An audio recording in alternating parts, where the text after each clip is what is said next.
Oh shoot. Oh fuck. Oh shoot. Ah! Shit. Oh Lord. Oh God, luckily no one was here. Oh man. Oh, do I want that or do I want lo-fi?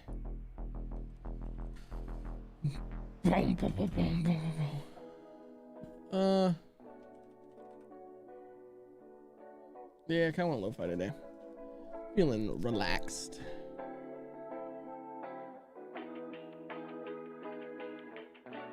What up, Blue?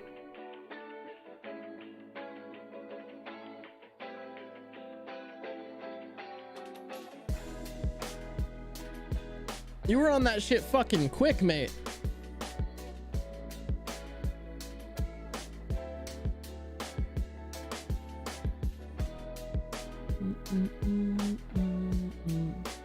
Yamate! Be lurking since I'm not at a computer. Have a good stream. Thank you. What's up, Brie? What's up, October?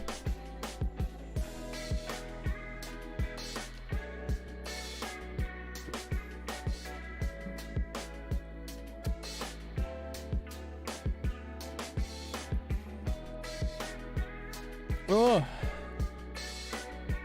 fucking hell.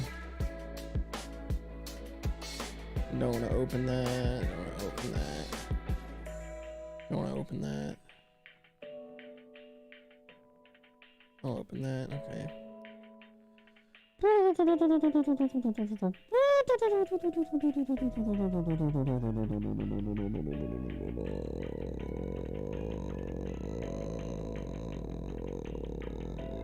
All right.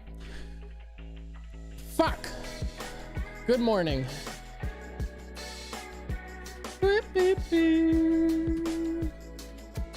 Where are you at, chat? Where are you hiding? I found you. Thank you, chat. Good job. You did it. How's the noodle boy? He's doing good. He's doing a peep. Speaking of, since there's nothing Rafiki related for you guys to look at, look at me.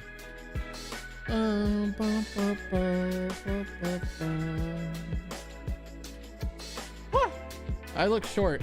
I small. I big. I small. Oh man, you say no Rafiki and they leave.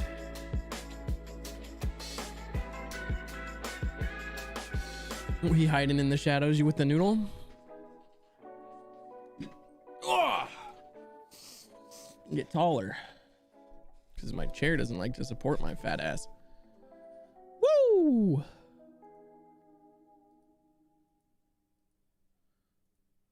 You know what feels like a real kick in the dick, chat? This happened like 20 minutes ago. We chilling with the noodle? Nah, but this is way back when. This is like before Teddy, eh? And fucking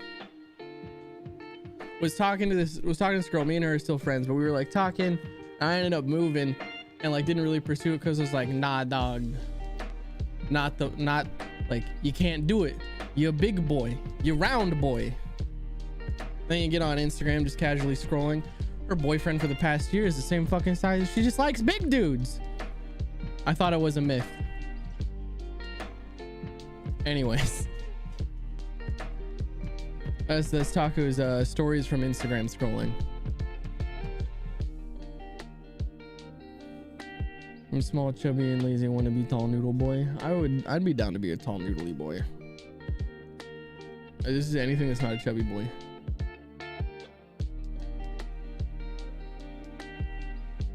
Oh, another thing, speaking of, you know what else feels like a real kick in the dick? Going to the nutritionist and gaining weight.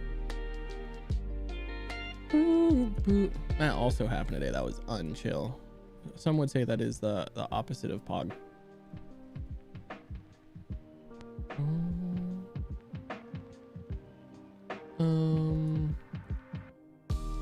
Whew, that's a lot of money to lose. I'm tall, chubby boy. I am exactly average height, chubby boy. Imagine. I need to go look at my chart again too, now that I'm thinking about it. See how bad I fucked up this last week. Pablo, fucking relax. Get up there. I need to get like, you know, those like dots, like the little dots are just like adhesive that you can stick on. I need one for Pablo so I don't have to rely on the cable, so that way I can kind of move the mic however I want without him, you know, losing his fucking mind. Or I could like put him over there. That could also work. Boom, boom. Bop Todd for me. Boop Todd? Which one's Todd? Todd's the bottom one. Hey, Todd. That wasn't good enough. Fuck Todd. Todd's a bastard. You know that. He's a son of a bitch. Boom, boom, boom.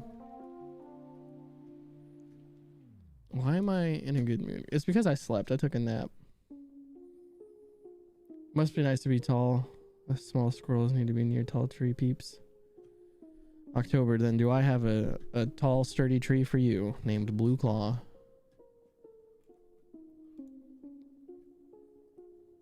For I am also relatively small. Whew. I started getting emails from YouTube every time we go live, and I don't like know what the deal with that is. It says now live on your channel. Like, yeah, dog, I started it. Like, why am I getting an email?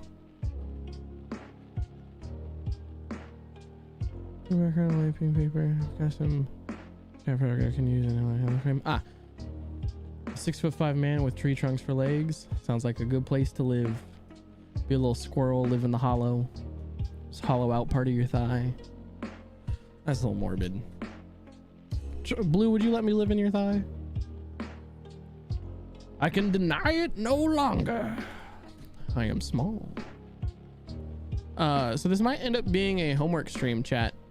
We might, I hate recording voiceover in front of you guys, but we might have to do it. Hola. Because I have an assignment due at midnight that should have been done earlier, but I took a surprise nap. I mean, you can try. I'm too large. We'd have to get a smaller human.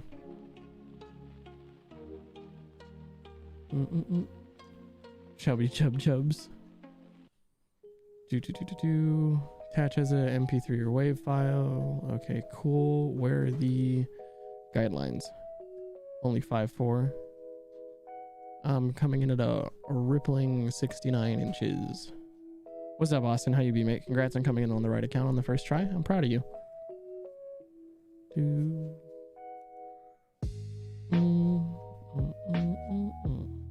5'4" is not so bad.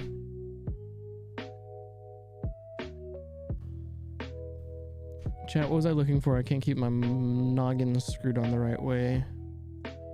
Sign the risk waiver. Nope. Project 1 radio jingle. All right. This should be super fucking easy because it's a 3 to 7 second clip. We just got to be like, you're listening to today's top country on 107.9, not 107.9. What is it out here? 101.9, The Wolf, KFBK. And that's it. It should be pretty simple. Original voice, clarity, excitement, enthusiastic match this genre, ability to modify voice, optional, use fades, smooth transitions between voice and music, audio pops, less abrupt change to audio, not allowed, edit/mix, voice and music must be together, and that's the file name. Okay, this is super easy. Chat, we can make a gig out of this. The homework's gonna take me like 20 minutes. It's a super fucking easy assignment. But like, I'll let you guys come up with like the tagline, like whatever we call the station. Like, you know how like my stations around me are like 98.5. I'm pretty sure that's, yeah, it's 98 Rock, so 98.5, then whatever their call sign is, and then like our 101.9 The Wolf, 107.9 The End, 102.5 KSM or Kiss FM. What are the other ones? Totally doxing myself through my radio stations. I mean 98 Rock goes all the way to like fucking Reno, so 100.5. What's up, Teddy? But yeah, if you guys want to, I'll let you guys come up with the fucking name, and it's not going to be the taco. I absolutely refuse. I will not, unless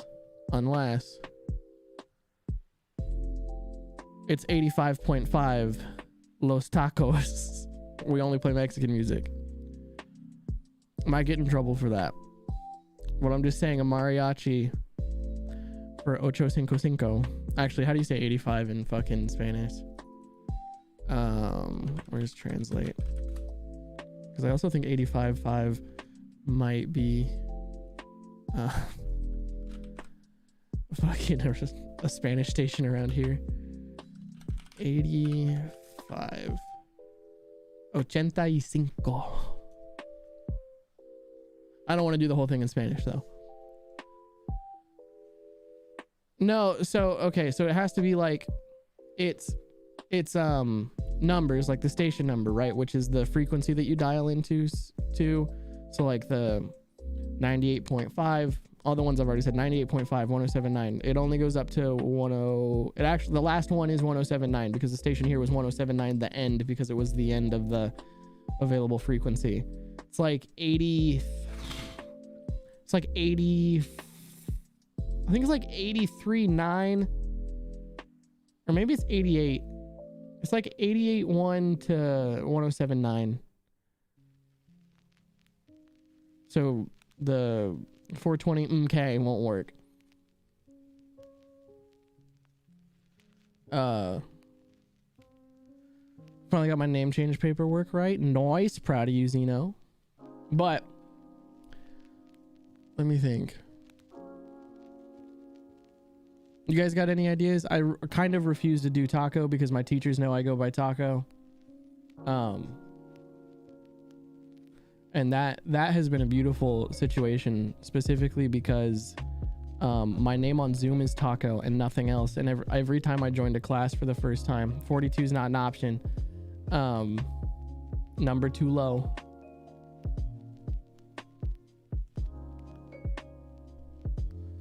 What's up, Robin? But every time I joined a class, they're like, who the hell is Taco? Well, that's me. My bad. I use Zoom for other things outside of school.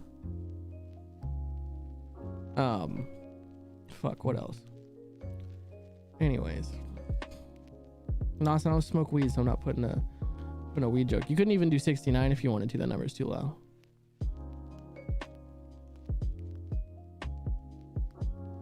You guys don't listen to the radio. This is what this is telling me.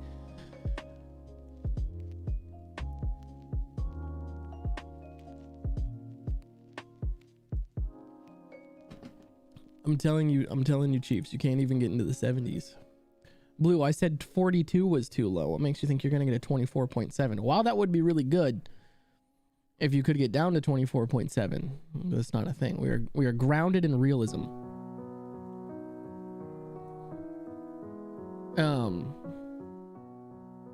We could do a lo-fi station. That would be kind of cool. I mean, I can use lo-fi music. That'd be pretty easy.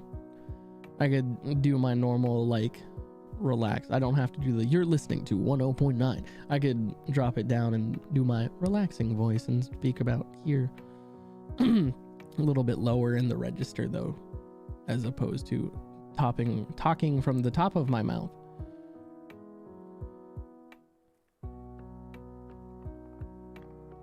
.7 would work.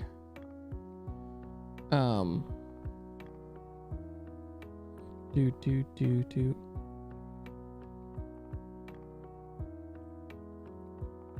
Little bit of a mouthful there, Blue, but 89.5 works. 89.5. Let's decide on a genre of music. Do we want to do? I'm down to do lo-fi. That could be cool. I guarantee you 100% there's not a lo-fi station in town, so it'll be easy. Anything we come up with is fucking breeze. Yeah, we'll do lo-fi, and I have a whole fucking library of lo-fi music that I have the rights to, so I can just do that. So that way I'll have music that I can use with you guys and not have to worry about getting pulled for copyright. Ba, ba, ba, ba, ba, ba, ba. Low quality frog meme. What's up, Jay?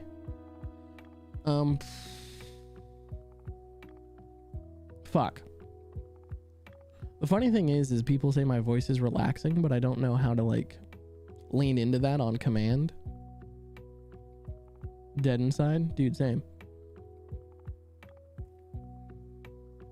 Oh, yo, you guys know that trend that's going around on TikTok right now? It's like, if you were depressed from 2012 to 2015, like, you need to listen, like, you knew this song, but they don't play the fucking song.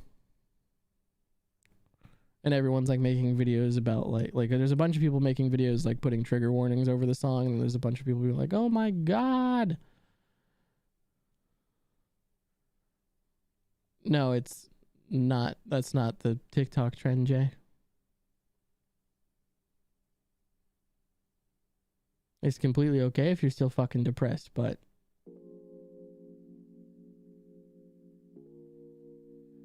anyways.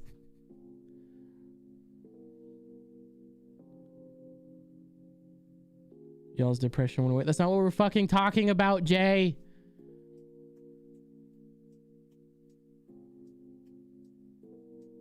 Just fucking smile, foreheads. That's a joke.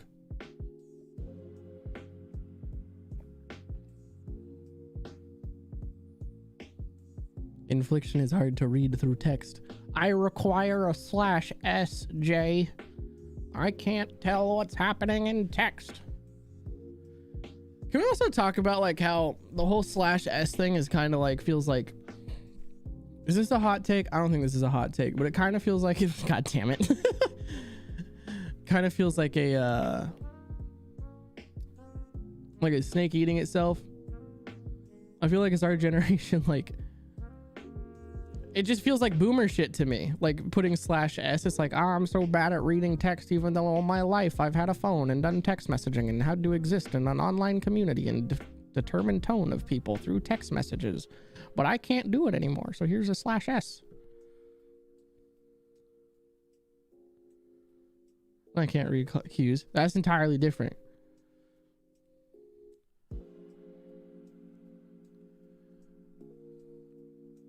But Jay, you could also be a boomer.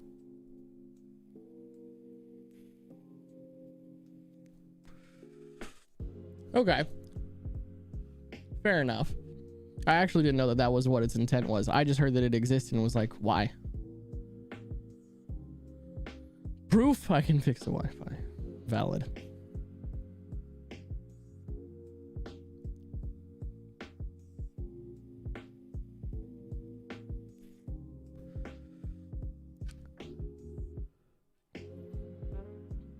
I can understand not knowing why. Yeah.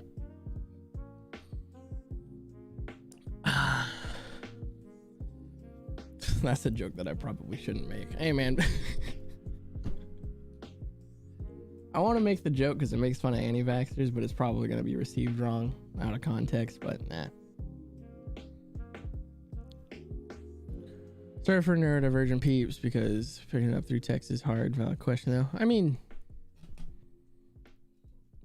yeah, let's move on.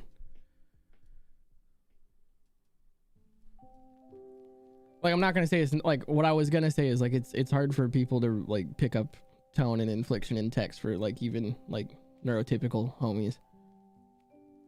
Like the amount of fucking times that I've had people be like pissed off at me or pissed off at other people. I'm like, dog, you're just like reading this way wrong. Or putting whatever emotions you have currently onto their text because you can't hear them say it.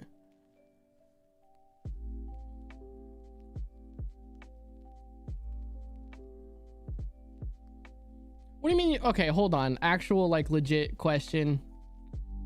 Hi, there's some things that I don't know. What the fuck do you mean just out of the spectrum? Like, hold on, like I'm confused. The reason I'm confused is because Asperger's is no longer like a diagnosis. It's just like lumped in with the spectrum. It's like if you're just outside of the spectrum, you're at the bottom of neurotypical, but like where I don't think I'm having a fucking stroke here, mate.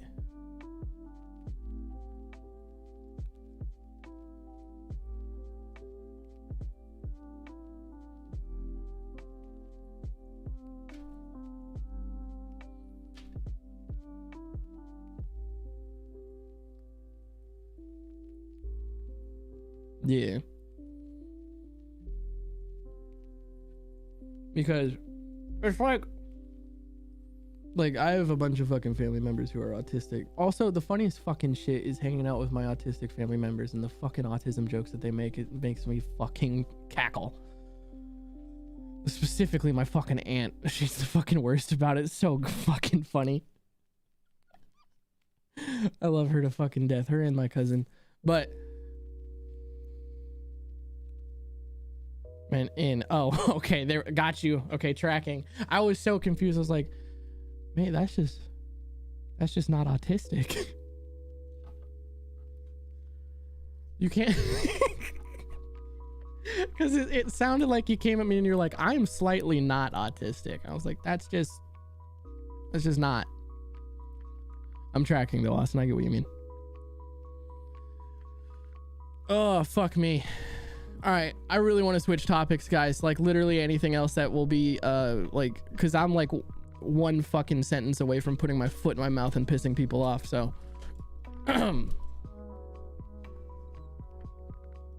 no fucking the mods. Amen. So it is written. How the fuck do you say that name? I have so many questions. Can I babysit Saturday night? Do you this fucking woman?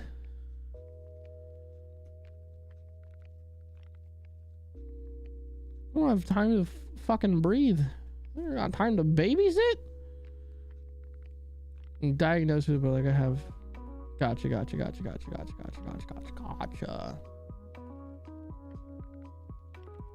Talk about the fact that we still don't have a Rafiki camera break. Computer no work with camera.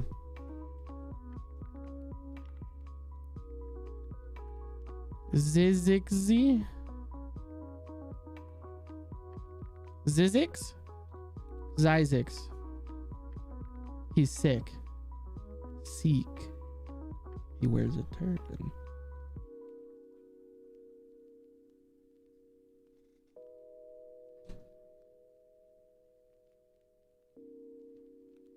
Y'all, if you think donos are going to a camera, you guys are sadly mistaken.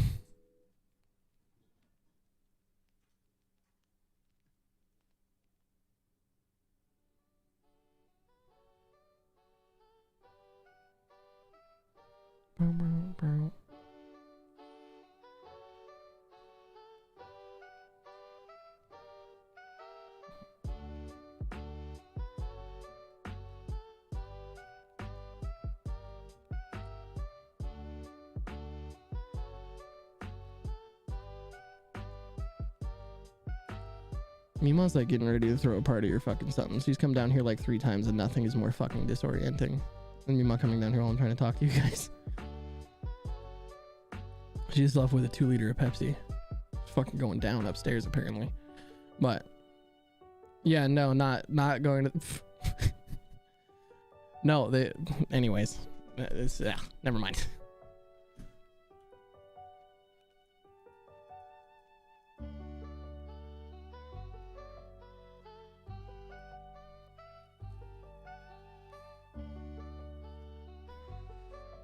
If it's not me as the nervous meme, I'm gonna be upset.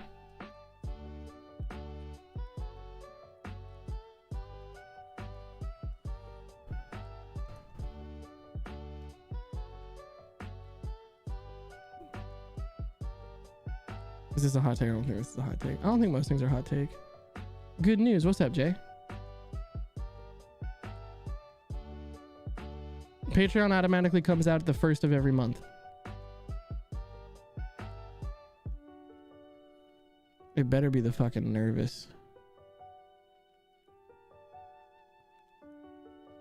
Is it the Taco Ahigao? Is that the new one?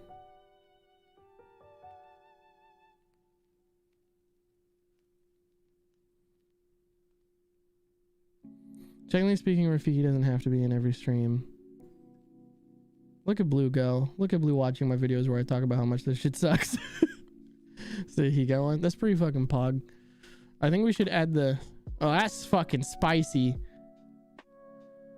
Send me the file and I'll Photoshop out the edges. Updated your name on the system. Nice.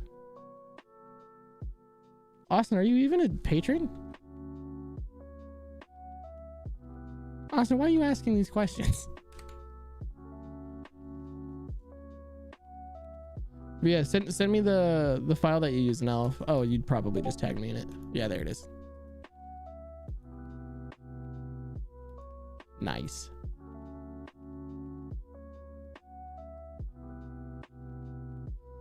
Waluigi? Huh? Wait, you know that the oob? Not Eli, not Cousin Chaos. Never. You could never.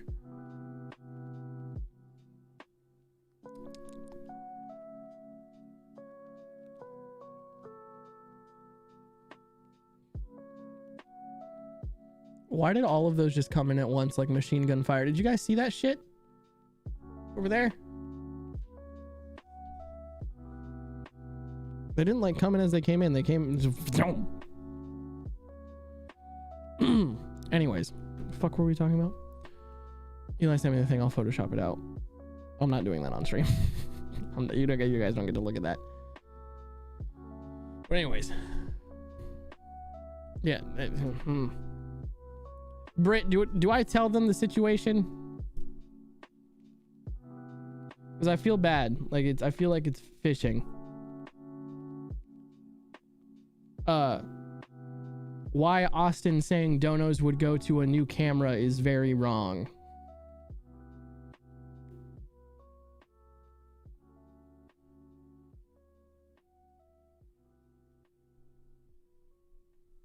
Meme your frog. Is this your frog?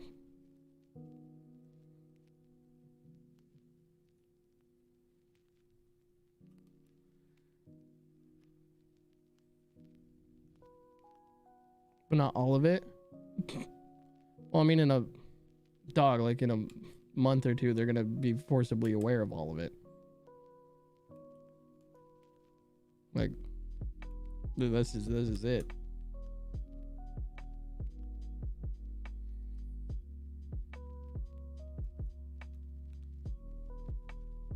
Frug.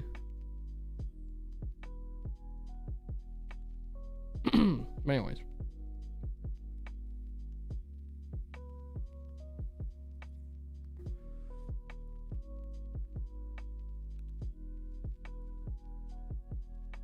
Oh, okay. Yeah. Okay. Well, Britt just said it. Anyways, why Austin is... Well, I'm not laughing at Austin. I need to clarify that. Yeah, no. Taco has to get a job in a month. Well, it's just cold hard numbers, so I'm just gonna say cold hard fucking numbers. We made enough money to cover rent and bills the first month and none of the other ones. That's it. Plain and simple. So I have a month left of money. From my savings. I've gone through about $2,000 in savings. So, basically the stitches is once I hit that last month of rent that I have to pay, Taco has to get a real job again, and then that's it. Not like there won't be any content, but there, like, maybe a stream a week. We'll cross that bridge when we fucking get to it, but we are getting there. Yeah, anyways.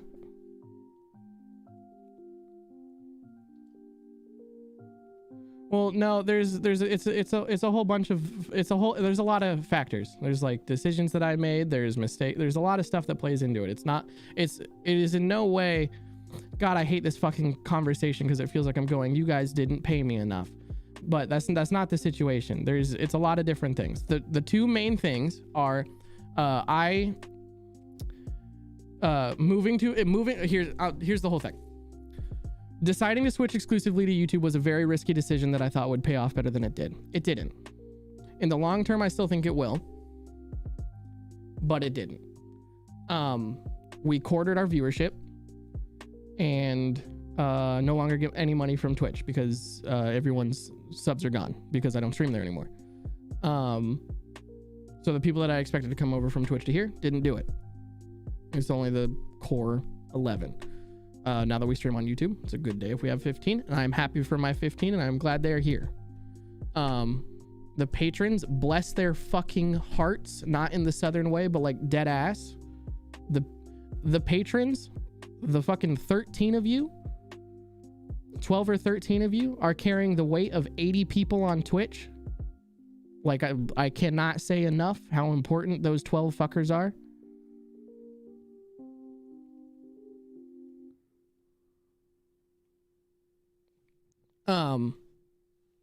But yeah. And Austin, no. It's not just this month. It's been every month. Except for November. I made enough money to cover rent in November. I did not make enough money to cover rent in December. I did not make enough money to cover rent in January. And February is a really short month, so I'd be surprised. I have March, and then I gotta get a job. So, anyways, that's just that. There's not really a good or tactful way for me to talk about it because it involves money and me being a streamer. So. And you're taking a week off in Feb. There's also that. I'm going out to see Eli because Eli bought me a plane ticket. But yeah, and this is the other thing why I need to emphasize that it is in no way chat's fault. Because I took a couple calculated risks that I probably shouldn't taken at the time that I did. I probably should have, like, if I still had my big boy job, if I still had my online marketing job, moving to YouTube would have been a lot more stable, a lot more okay. I could have afforded to lose the income that I got from stream. So in hindsight, long-term moving to YouTube was probably the play. Deciding to exclusively do YouTube, probably not the move, just for, financial reasons. We're gonna get a Taco Eli vlog, maybe. I wouldn't count on it. And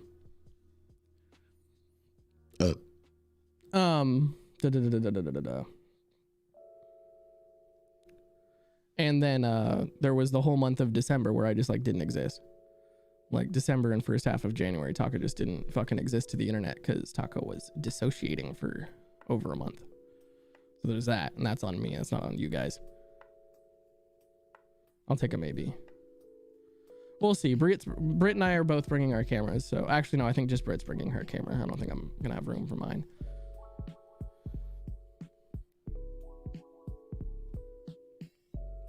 I might bring my gimbal with me, but I don't think I'll bring my DSLR.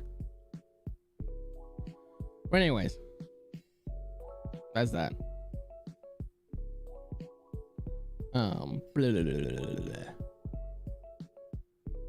Bummers. Taco's just been dropping bummers left and right, mate.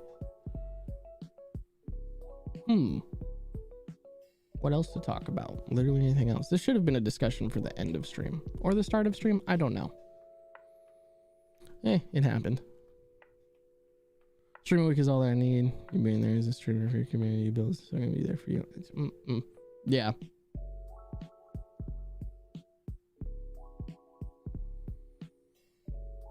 Blah, blah, blah. Well, yeah, dude, but it's not like what I'm getting at is I didn't exactly set myself up for success.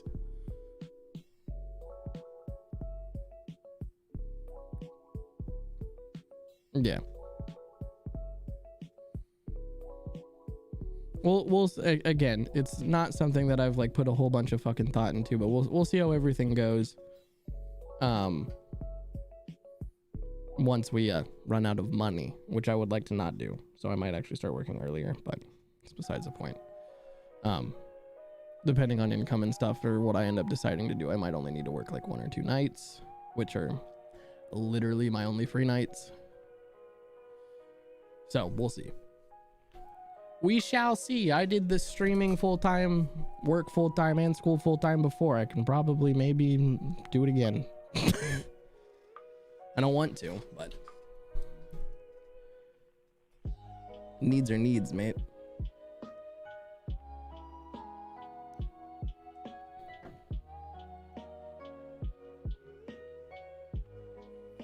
I don't even stream 5 days a week, my guy. Do I stream 5 days a week? I don't stream 5 days a week.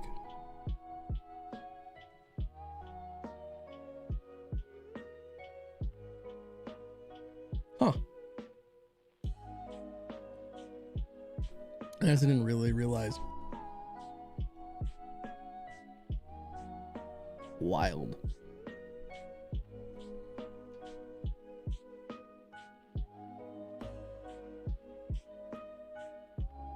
I know, Blue.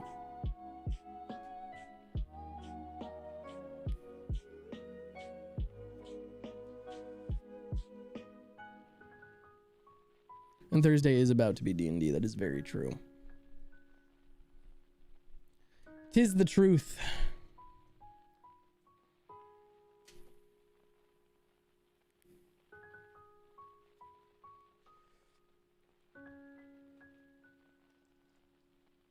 Oh my god, who made the chef potato meme? Oh my god. That's so good. Sorry. The brain. Thanks, Jay.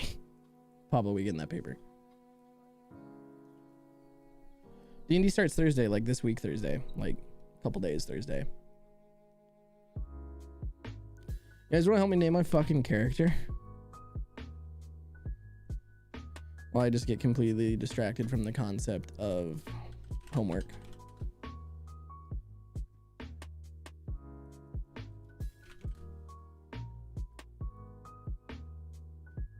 You lost it in the mud? Well, these names are whack.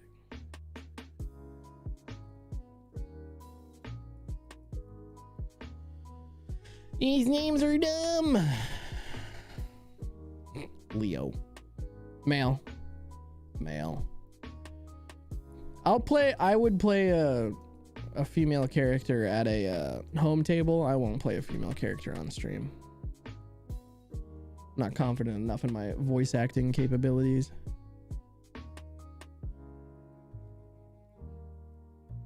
What'd you get banned from playing D&D for? You're the younger sibling, aren't you, Zeno?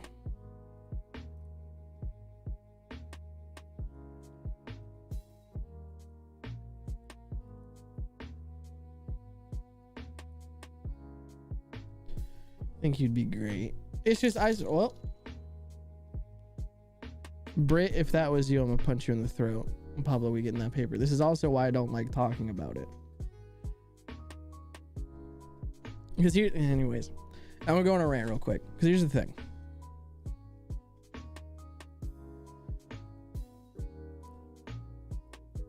There's not a good way to talk about this. Anyways, welcome to the second segment of this stream of instances where Taco can put his foot in his mouth really easily. Thank you, Britt. But here's the thing, right? Me going, hey, guys, financially this isn't working out, and then people donating. That's not sustainable, right? It doesn't work. And when I say that, and then people donate, it's the same fucking shit as the $5 a month girl. If another fucking donation pops up, then I'm gonna be upset. That's not a bait, I swear to God. But what I'm saying is like, that's not sustainable. It's the same energy as $5 a month girl. People yell at their chats about not donating. People who do pity parties and like, oh my God, I'm gonna blah, blah, blah, blah, blah, blah, blah, blah. Like, it's not like, yeah, I can get you out of a tight spot, but it's not sustainable. I am very adamant about creating content that people enjoy and want to continue to see, and the content stands on its own. And that is why people want to donate. Without me going, hey guys, the content might disappear or not exist as much. Because then it feels like I'm blackmailing chat. Okay, fair enough, Britt. But that's why, like, I do things like the subathon, right? Like, I do things that I think will be fun for chat, will get chat to like get things that they don't normally get. And then that's why I like Patreon so much, because it's symbiotic. You guys get something, I get something, everybody's happy. It doesn't feel like someone's just like handing fucking a dollar bill to a hobo on the corner. Anyways, so that's why I'm so adamant about not talking finances on stream, because fucking you this is gonna sound stupid, and Britt's probably gonna yell at me later. I don't want donations because people want me to eat. I want donations because people like what I make, if that makes sense. And let me tell you this right now, there is not a situation in which Taco like doesn't have a house or doesn't have food. Like, trust me. I live with my fucking grandma. She's not gonna kick me out.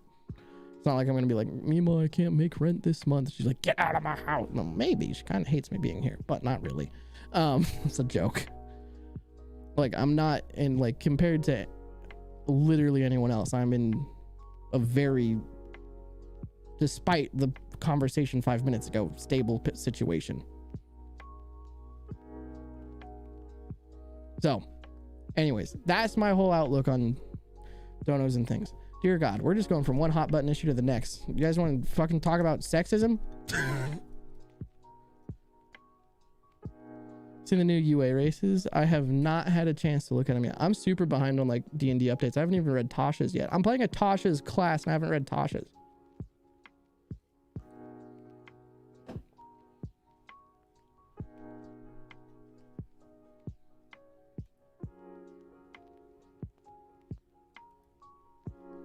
But yeah, we're playing a someone yell at me for donating them out. Literally haven't donated in 2 weeks. It's abnormal for me. You're fine.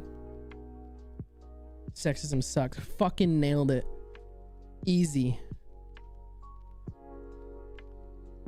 All right, next one. Religion. God is dead. Next. It's the other fucking thing that you're not supposed to talk about at Thanksgiving. Politics. Fuck them all. Next. Wait, Blue, what was the answer? What's the homeland of my Fearbolg like? It's a good question. We don't know. Oh, I saw the like a look at the damper, the hamper, laundry hamper. Fuck me. I would dono to see you make food. I've done cooking stuff on stream before.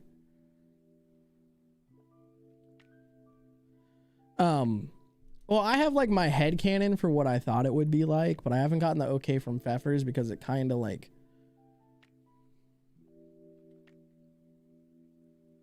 fuck up his shit. So I don't know. Like well, my head canon is like what I want is like I'm like I want to live up in the mountains and like a snowy forest, but I want my Furbolg family, like my tribe, to be like, all right, picture snowy woods, right? You're walking through in the ankle deep snow, complete whiteout, walking forward for about a mile. And then all of a sudden the temperature doesn't change, nothing, but you see in front of you yellow light, something completely out of the ordinary to the typical cold blue light that reflects off snow. Keep walking towards it. You think you see green in the middle of this just blanket of white snow and gray trees.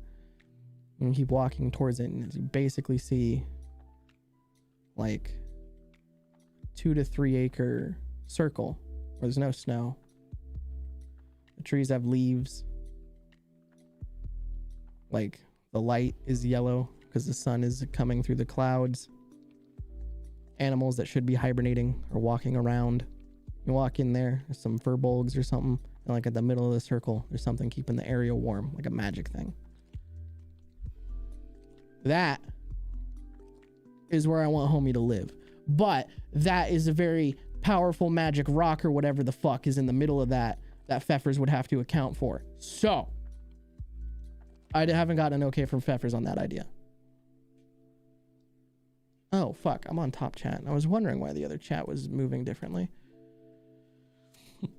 We saw your brother is 12 years older than me. Oh, damn. Well, that sounds like a bad DM. My humble opinion. Adapt elven names when dealing with others. Yeah. Or homie could just not have a name. He could be like true-blooded Furbolg, but this is probably not the case. I need to figure out the character as well, because like for me and Offbeat to be buddies, Mr. Furbolg is going to have to be very flexible with the code, which isn't exactly something that I want to do. I kind of want to play a lawful boring. Not to the point to where it generates issues in the party, but to a point where I think it will put us in some interesting situations. Not very good at playing lawful good though. Almost all of my characters end up being true neutral or lawful neutral. To be fair, I was like 10 to 12. Fair enough.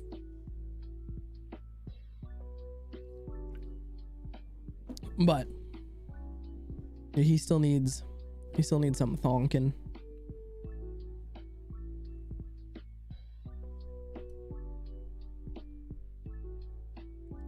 Boom, boom, boom, boom.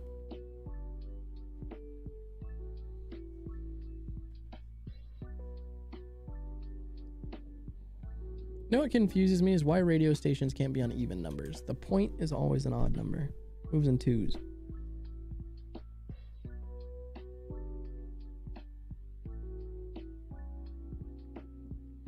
No, that's the other thing is like, so Furbolg homie, currently called Teacup.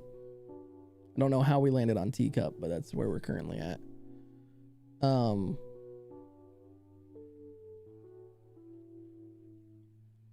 But also if we call him Teacup, that'll be my first character on any of the campaigns whose name didn't start with an S. All my characters have started with S's. But between true and chaotic neutral, I could go on a whole fucking rant about chaotic neutrals, because 90% of the time, like a lot of the time, people who write chaotic neutral on their character sheet end up playing chaotic evil, and they just don't want to write chaotic evil.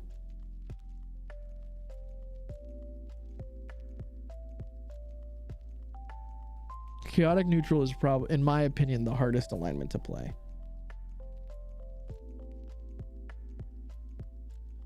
Tofu, that's good. I kind of like the idea of like, if I just make his name spell.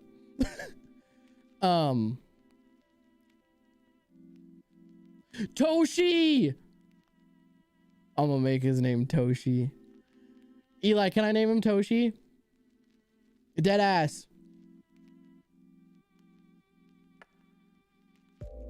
Can I name him Toshi? Can I name him Toshi?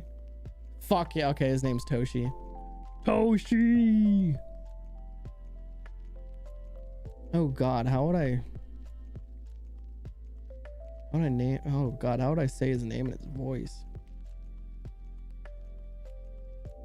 Oh Jesus.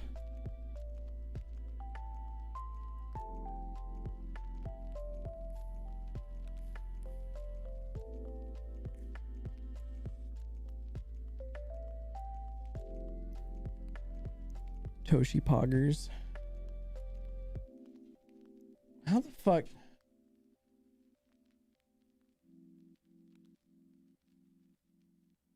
I also need to find my phrase that sits me in his voice properly. I have that for most voices, but I haven't found one for him yet. I'm totally stealing the voice too. I'm totally yoinking the voice.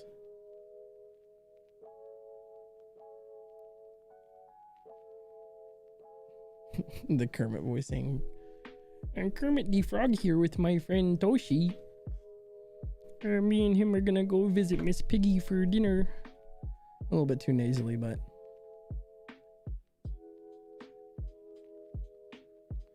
Stitch didn't have a fucking voice. That's the thing. Stitch was genuinely a really shitty character. Like, in my opinion, because Stitch didn't have Stitch was very flat, because Stitch was a character that I made for a one shot that Johnny Song DM'd back in season 1 of Long Shot.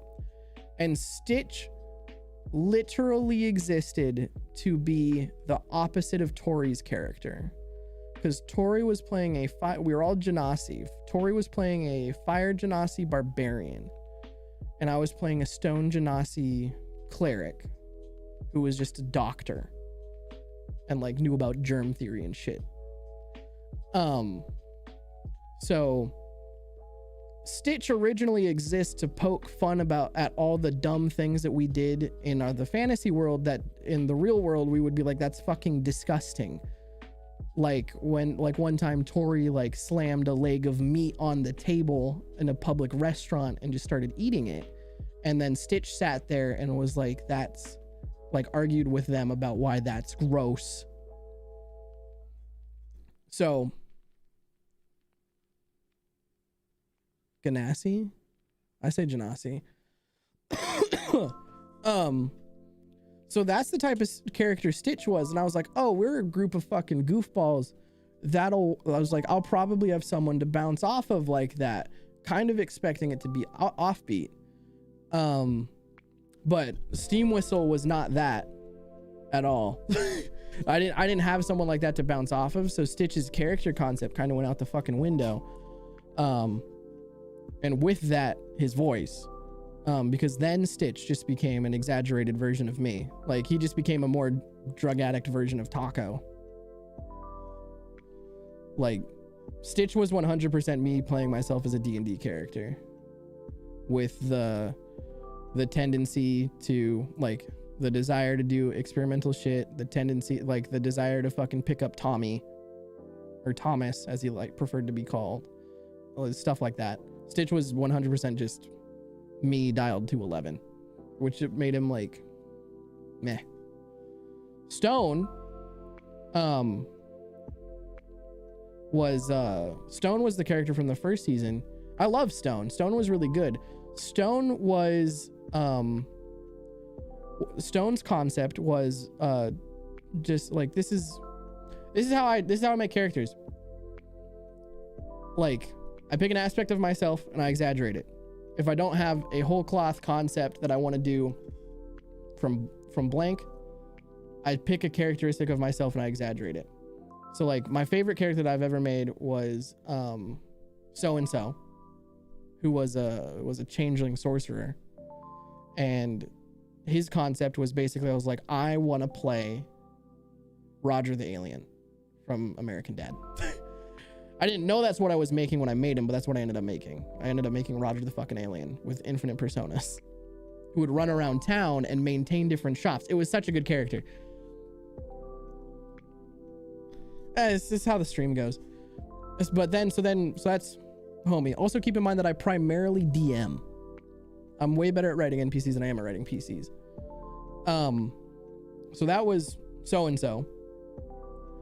And the whole party didn't even know his real fucking name. I love it. Then Stone. All my characters' names start with S. What the fuck? And then Stone. And Stone's whole thing was Taco's paternal instincts. That's all Stone was. Stone was a dad. And that's it. Stone was he's gonna be the dad of the group. He's gonna be the glue. He's gonna be what keeps these chaotic sons of bitches in line and helps them out.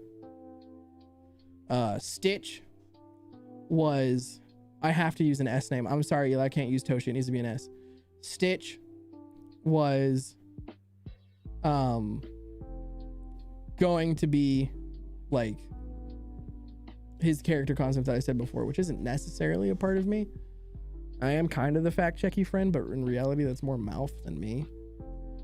And then Stitch just ended up turning into Taco as a college student, which was super easy to play. Like, it felt super natural to like slip into Stitch, but there wasn't really any change. And I don't really have anything for unnamed Firbolg yet. Let me grab the character sheet because we do have some stuff. Where are my features and traits? So, hold on, let me make sure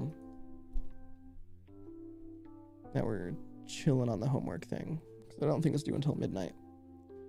Yeah, it's due at midnight tonight. Cool.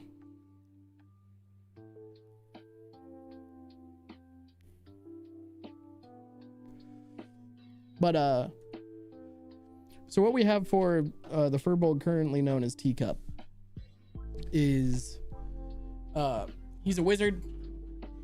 Order of the Scribes. He's got 2 levels in fighter, just for min-maxing purposes. 8th level wizard, 8th level wizard, 1st level fighter, or 2nd level fighter. Just so we can have action surge. And but he is a graduate of the wizard college in the setting. He's working basically as an intern under one of the like Jarl's court wizards, and like gets sent out to like go look at stuff basically. For background, oh, and then the other main thing is my awakened spell book.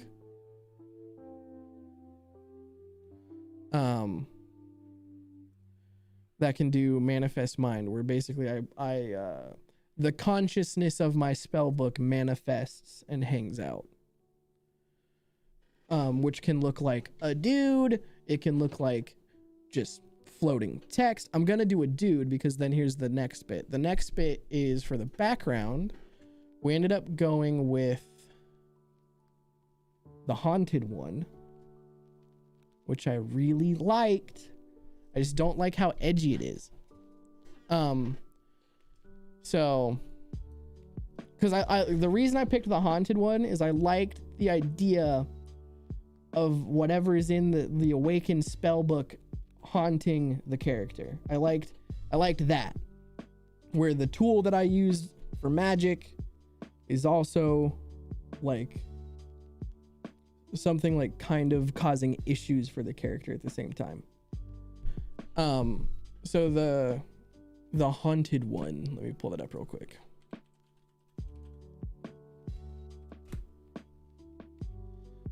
Let me tell you guys, it's real fucking edgy.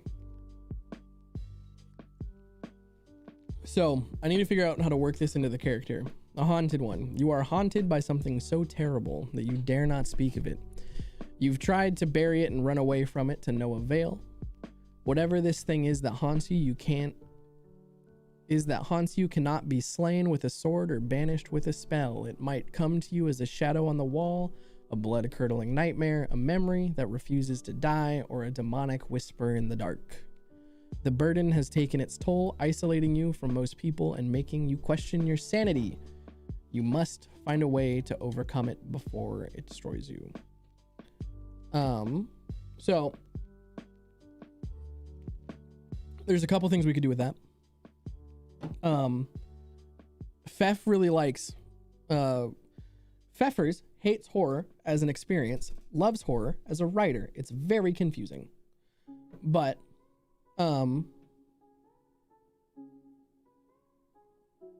I hate the fucking dead family trope so much.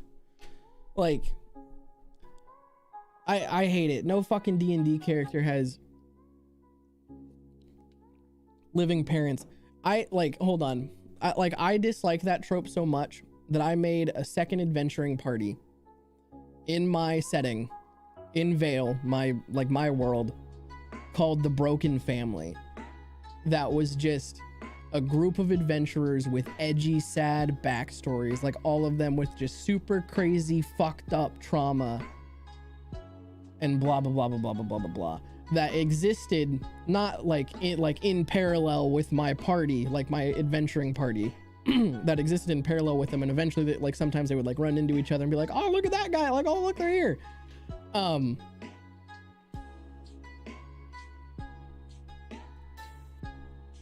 It's like, say it's also nice to your family. Oh, I got you. I'm tracking now. I'm tracking. Yeah, like that type of deal. But so like the thing, Jesus Christ, this song got louder than I was ready for. So, but like the thing with my spellbook is the fact that my spellbook's awakened, so it's sentient. So I like the idea of like a ghost or something being in there. It's like, hey, teacup, fuck you. Type of deal. So I didn't pick a harrowing event, I don't think. One thing that we could do about the fucked up thing that Teacup saw is I could talk to Pfeffers about the like where the Firbolg is from, and do like something like fucked up is what makes it so that like nice area can exist in the middle of the frozen wastes. But like what my wizard did, he was raised by a famous D&D figure that he let me decide, but due to them being famous, she left him with her library of books, and now he is seeking to find his mom. That's rad. That's sick. So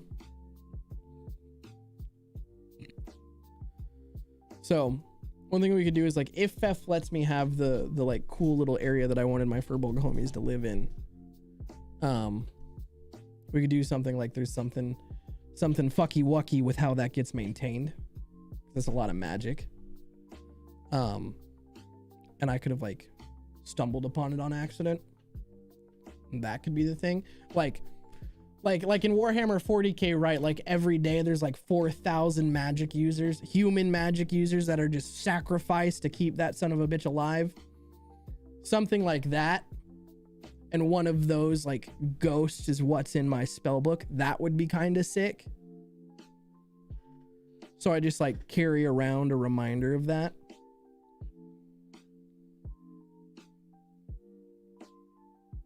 The Raven Queen. Yeah, Raven Queen's dope.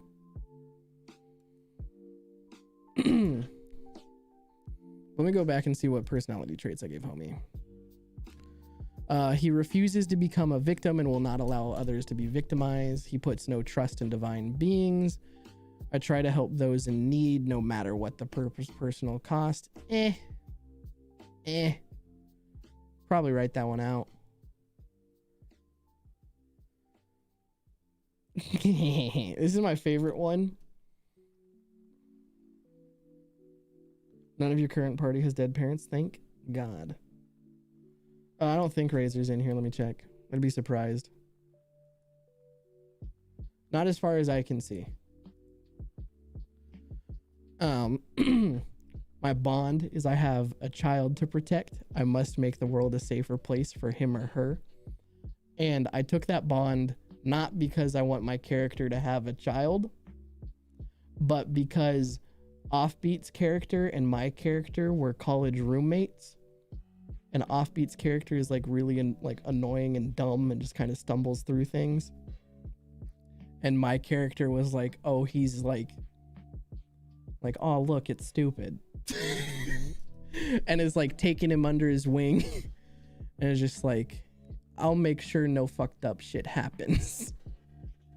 Whether or not Offbeat Outlaw's character wants that, that's a different story. Is what he's got.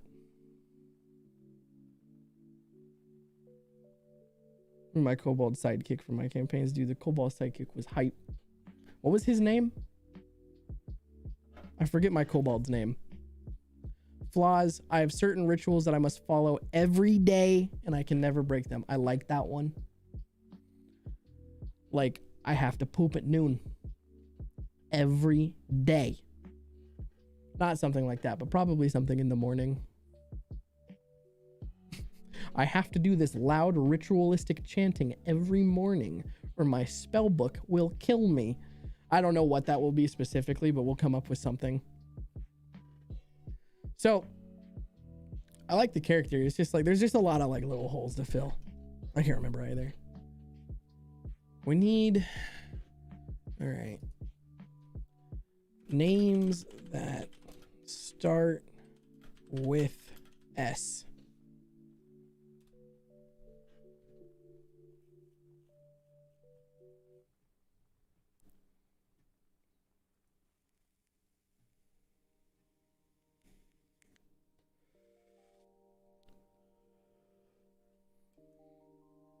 Santino.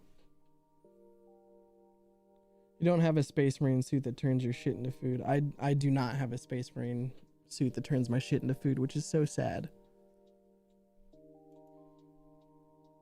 Oh, that's actually not... but then people are going to think it's a Mass Effect reference. I could do Shepard. That would actually be kind of cool because it fits in with Stone and Stitch and this guy. Because, like... all of the names kind of were like Stitch was Stitch because he was a doctor. Stone was Stone. Well, there was like a funny reason for it when he was a kid, because he couldn't swim and he lived on a fucking water world. But also like personality wise, Stone was what's the quality of having fortitude? Whatever that, like, I forget what it is, but was like had a lot of fortitude and was very like grounded, things like that. So then he was very earthy, that's why he was Stone. And then Stitch was a doctor. And then maybe we could do Shepard because this guy has a ghost in his book and also has Offbeat's character. That's not a bad look, but I don't like that it's going to get tied to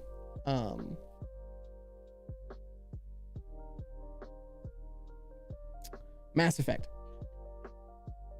Toshi means city in Japanese, or community. Shlomo. Oh, hey, look, Stone right there on this list.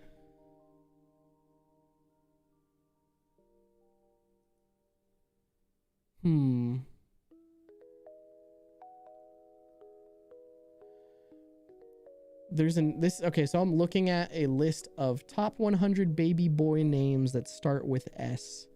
And one of these names is just Sad. Spell S-A-A-D. Sad. If you ever name your kid Sad, fuck you.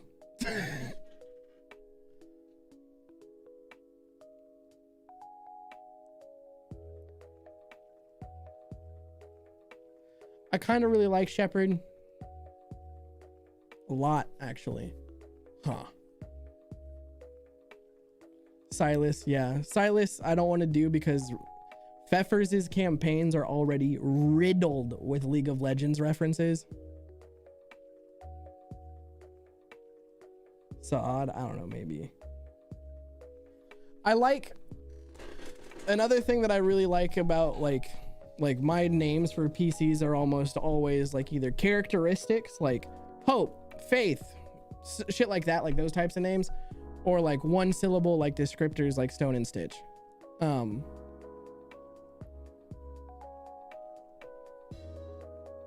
Either way, they're gonna get bullied for being named Sad. It's spelt sad. Like, if you're a parent and you can't figure out how easy of a name that is to bully, fuck you.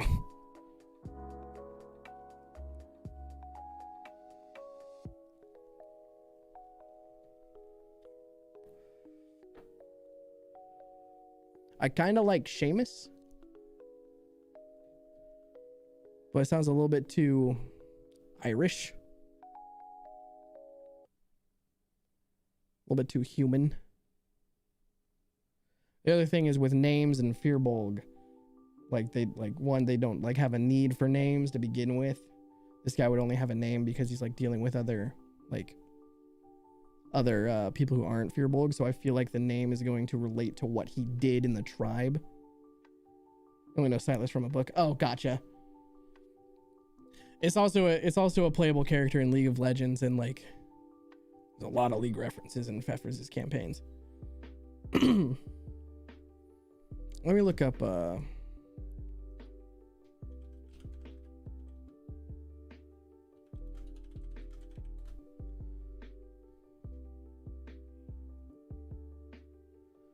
don't think I'm gonna get... Okay, agree. I don't think I'm gonna get what I'm looking for here. British English, American English, Arabic. Another thing that you'll see that I do a lot is I just do words in other languages a lot of the time.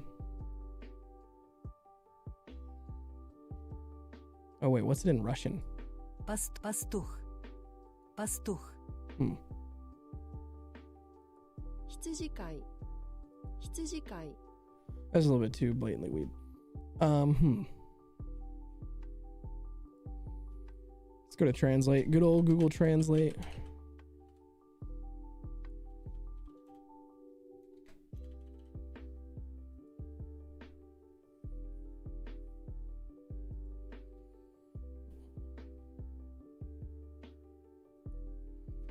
Not what I want.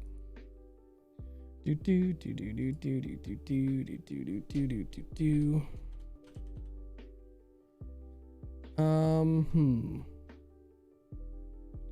What are my typical go-to languages? Where's Celtic?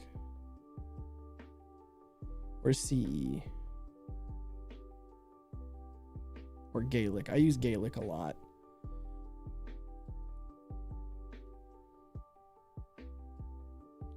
Normally went on a name generator and found some names for different creatures.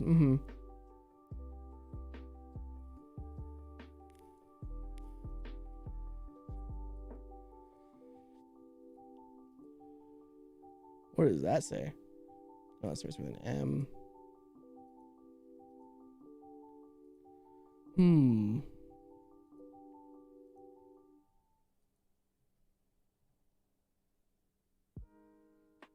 Gaelic's what you've used.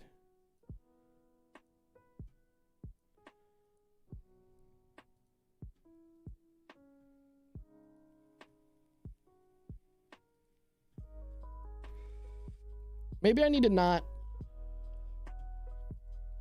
be so married to the idea of starting with an S. But I feel like it's just like we've come so far doing that. Hear me out, but chef, maybe. If we absolutely can't find anything, maybe.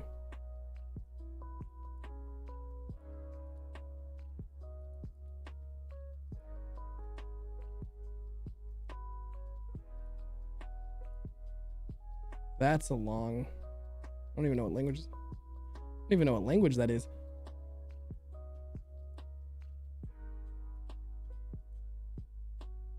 No.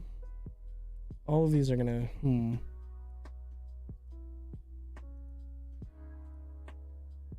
Does it start with an F?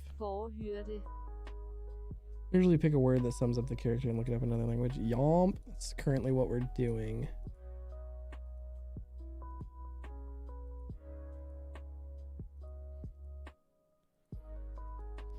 But none of these are working.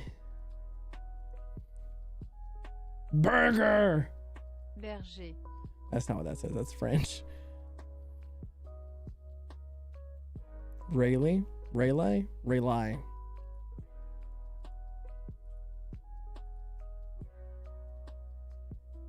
Chauffeur. Sounds like chauffeur.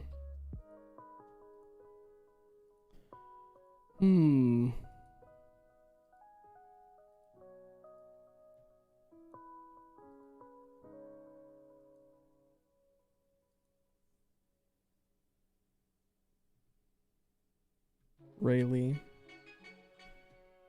Charvaha.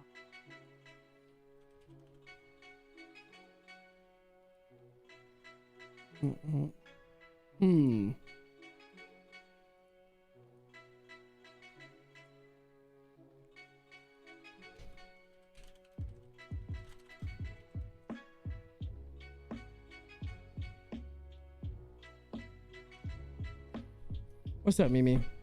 I don't gotta be mad that you're late. Not gonna lie, I do not like that one.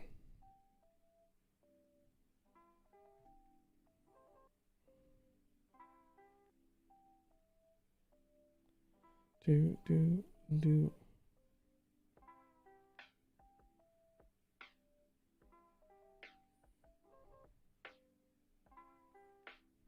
Hmm.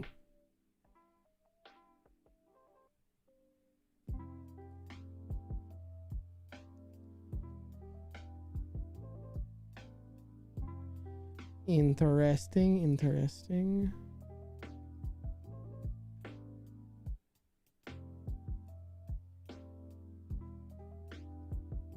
No.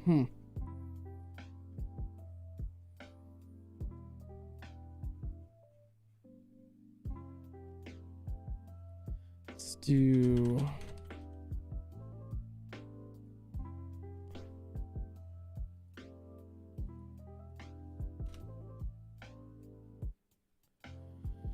Okay. Do a look. No, not German. I think it's funny that a lot of other languages, the word for shepherd is pastor. Like the church thing. Some of these alphabets are wild.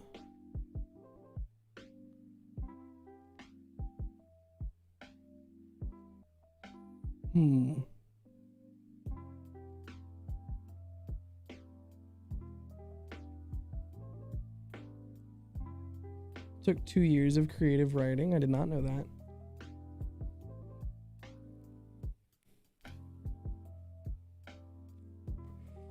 All right, bye, Mimi.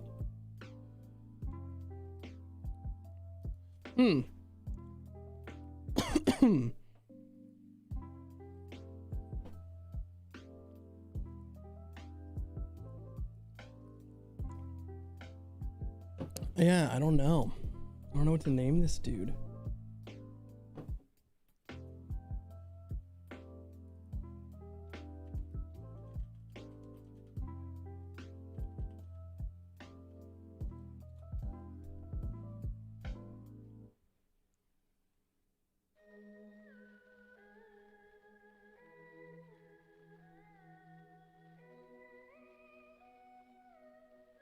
Sheep man. No.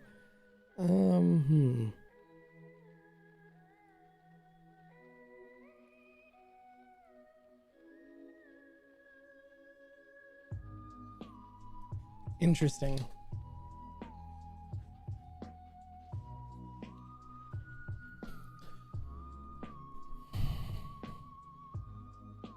All these are going to end up being really on the nose. What's the name of the thing that shepherds use? That fucking hook?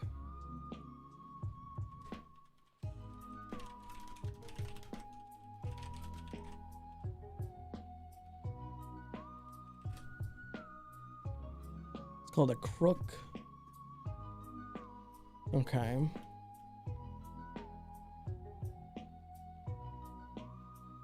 Oh! Could name him Sticks.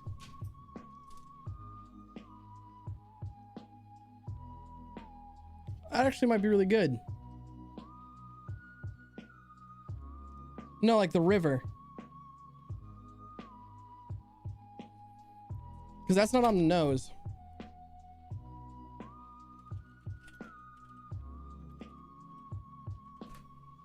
What's the name of the fucking ferryman?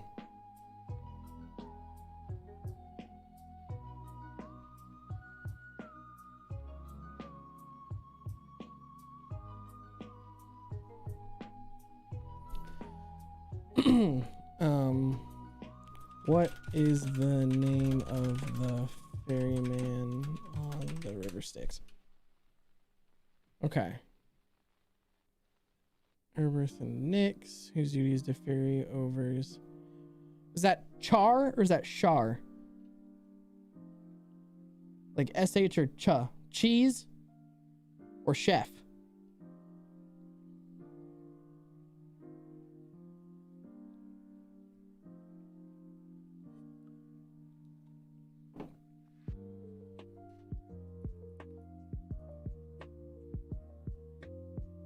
Share on. Got it.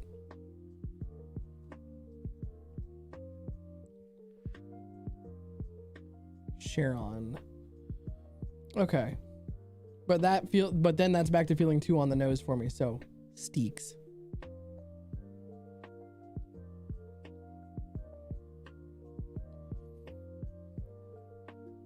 Yeah, I've got it right here.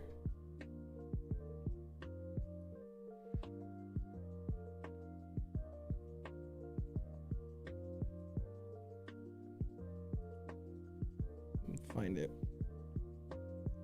I like Sticks more too. Pronouncenames.com.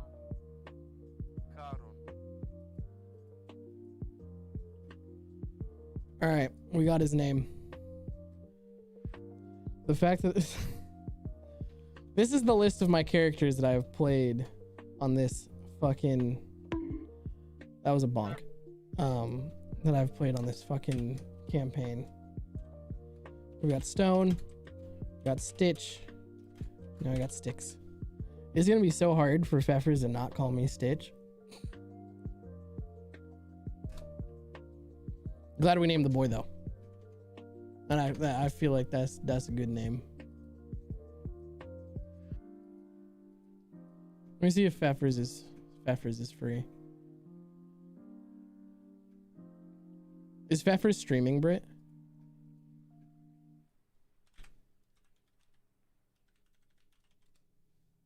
We are talking D&D. Oh, long shot RPG. He's not. Holy shit, 6K followers. Hot damn. He is not. Is he on Discord? Where's Longshot?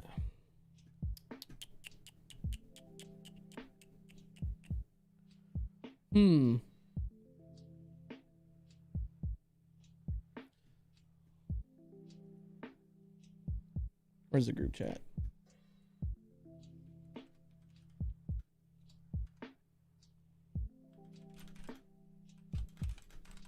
Let's see if I can get him on stream real quick.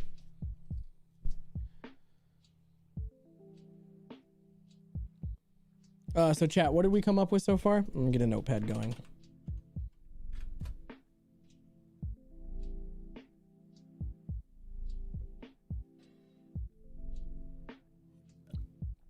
So the fucking grass donut in the snow.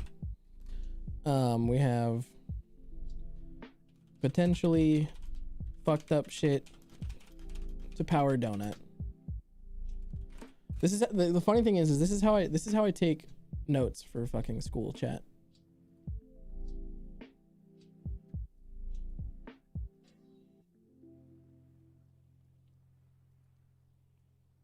Like oh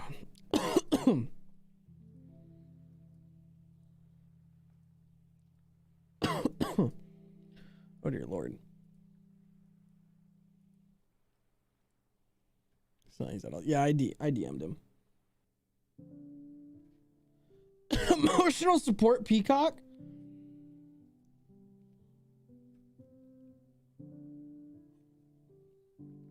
I wonder if would it be rude to just call him? I don't want to call him and immediately put him on stream. Okay, potentially fucked up shit at the donut.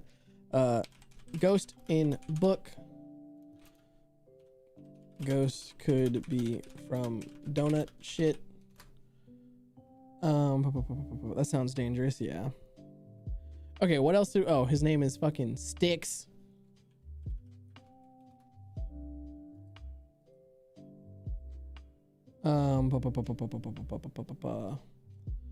Offbeat as dumb kid figure. Dude, I can't make a D&D character and not make him a fucking dad. Do you need me to call him? No, if he doesn't answer, he doesn't answer. It's fine. I'll hit him on the phone too. But I don't want to like fucking blow up his spot if he's just like chilling and doing his own thing.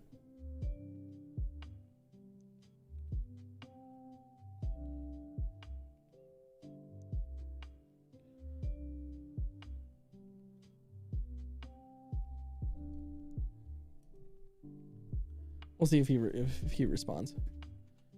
If not, then we'll just go into the homework stuff. Ooh. Discord noises. Oh, that's blue.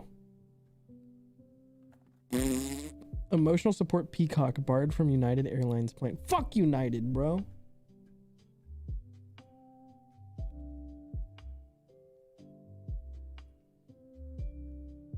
Maybe I should have just called them. I feel like I should have just called them. Pfeffers calls me out of the blue all the time. I don't know why I'm doing this whole song and dance. But anyways. How do I make this bigger for you guys? 20. There we go. You guys read that? Probably not. Probably needs to be bigger. Format, font. 30. That seems appropriate. Choppy? I got you guys.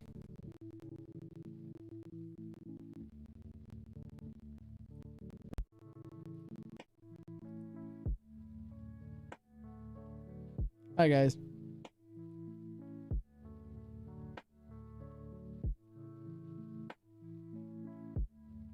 As far as I know, there's not sub Kenkus. I'm pretty sure they're all just crows / ravens. Blackbirds.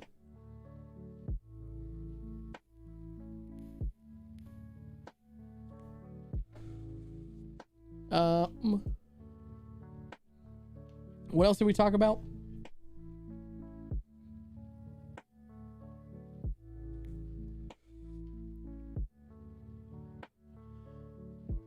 This guy needs a goal.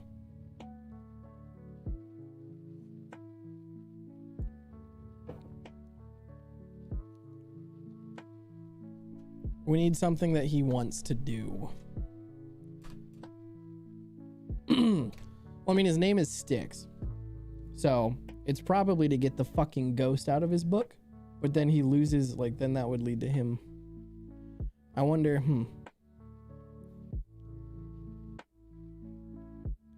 I wonder what would... See, I need Pfeffers for this. Because I want the goal to be get ghost to other side, right? Like I want his goal to be get the thing that is haunting me out of my book so it doesn't have to fucking haunt me anymore. Let's get him moved on. Explains the name. Boom.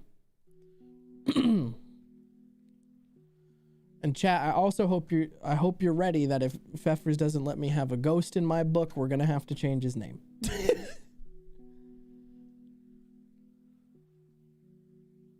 Well, so the thing is that with the subclass that I'm taking, hold on, let me get my D&D Beyond isolated.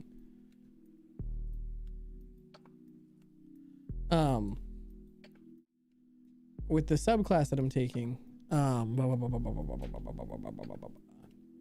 where is, oh, let's name this guy. Edit character. Home.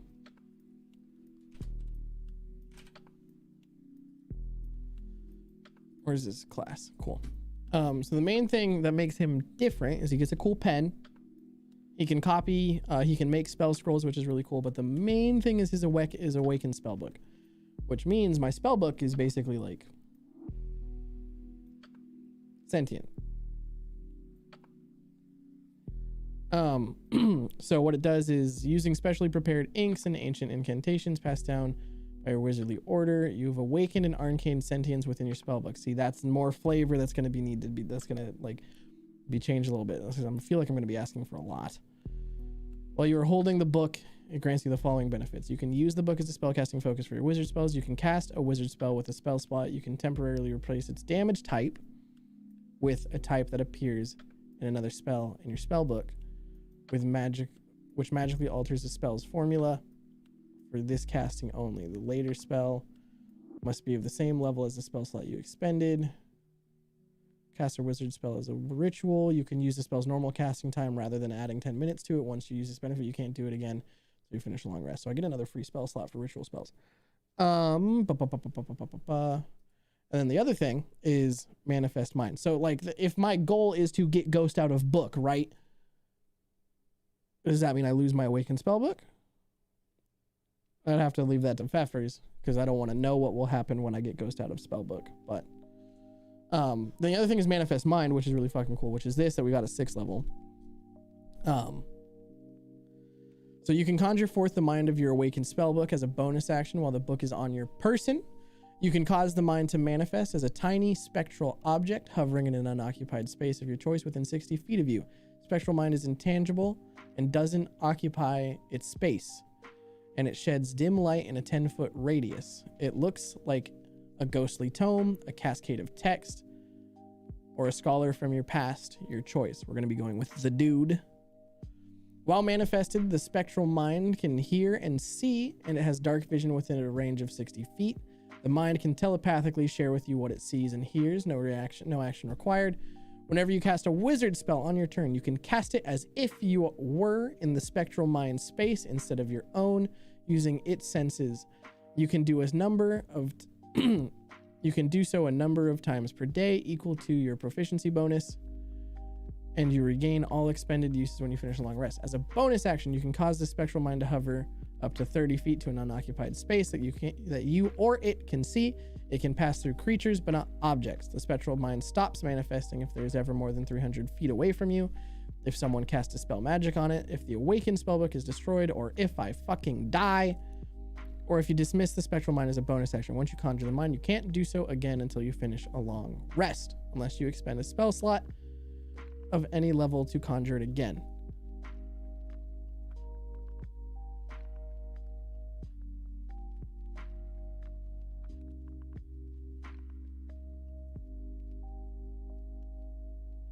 Early speaker mimic. Yeah, pigeons don't really do nothing. I'm gonna call him. I want to talk about this. I want to bug him. What time is it there? Is he going to bed? He did just get done traveling, but he was playing League earlier. Yeah, man, you know him better than I fucking do. Do I call him? Do you think Pfeffers is trying to go night-night?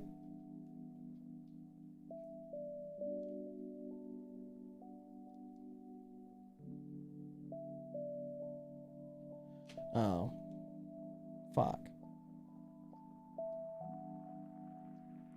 That's a fucking bummer. Bastard. What a dick having responsibilities. How dare he? How fucking dare he? Oh.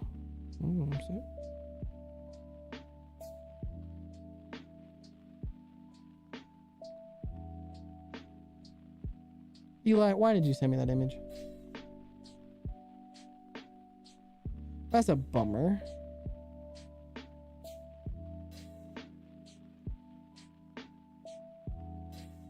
Big bummerino. Usually on after his show. So if you want to ask him tomorrow morning. Yeah, I'll probably hit him up tomorrow. But I wanted to do it on stream so chat could be involved. But that's okay. As long as it gets done. Julie, do the thing.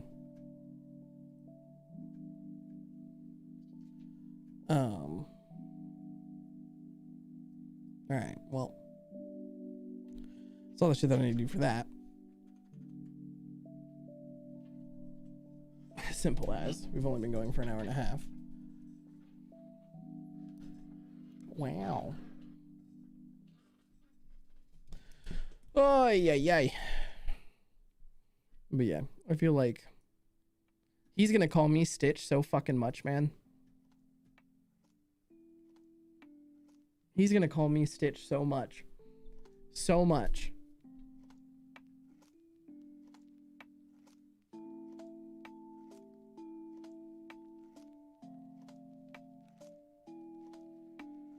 Do do do do do do do do do do do do do do do.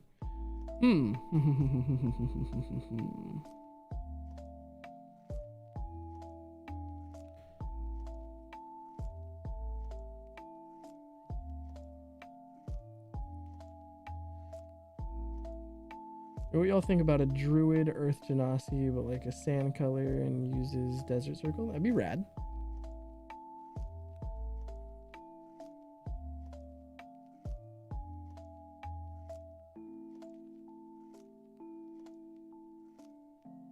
Yeah, he also kept telling me that I was the wrong race and class a lot.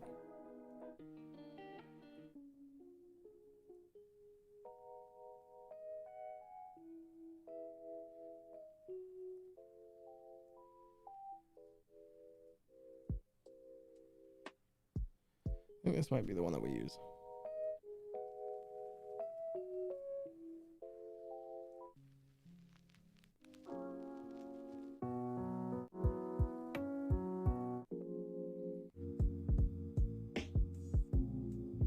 Ooh.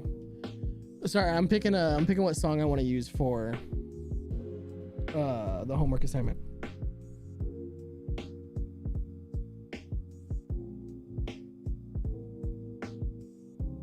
This one would be good.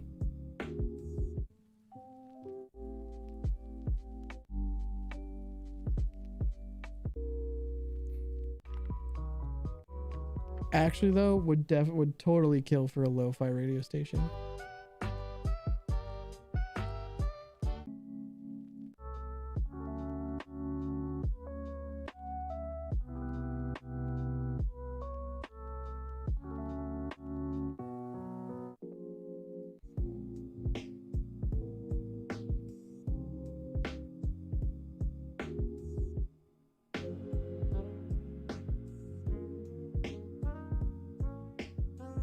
Yeah, I like this one. Okay, Fly Me High by Harris Heller.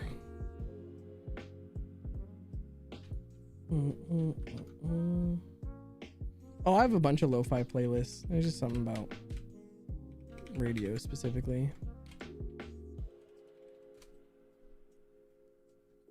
No, not Streamlabs.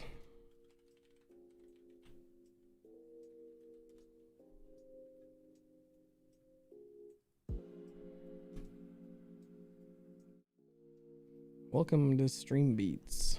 Copyright music for free. Hello?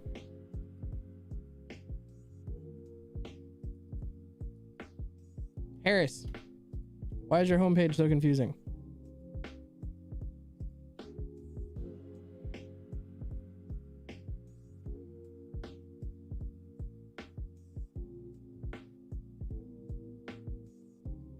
Oh, I might need to switch off for this.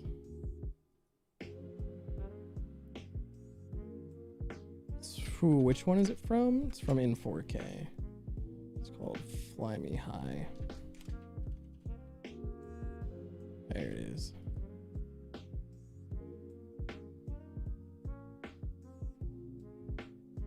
Download.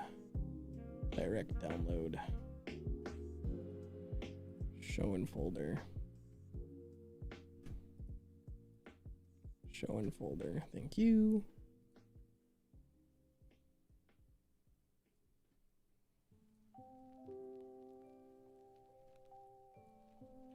Audition. What's up, Hunter? How's it going, mate?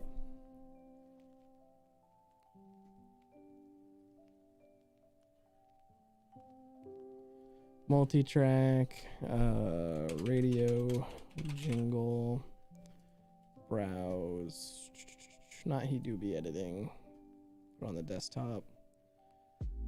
Oy, oy, oy. New folder, production class, new folder, radio jingle project.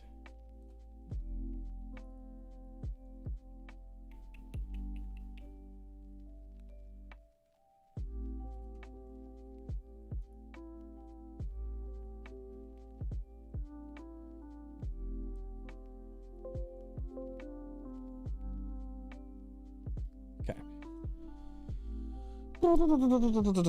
Good first day of welding class today. Nice, nice, nice, nice.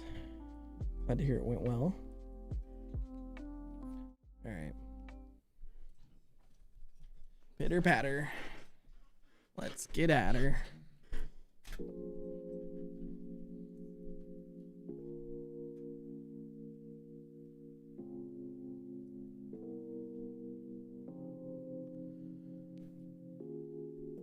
I think where I want to be is right here.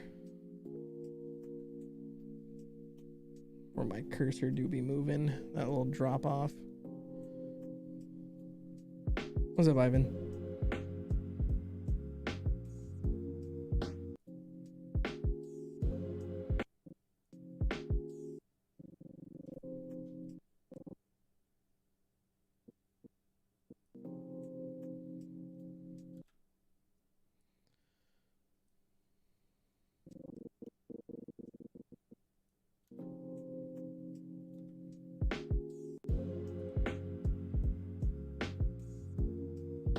Ooh, or another idea. We'll see what happens when we get over there.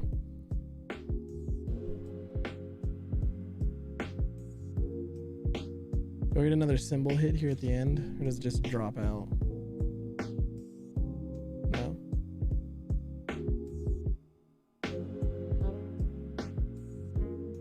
Just drops out there. So what if instead?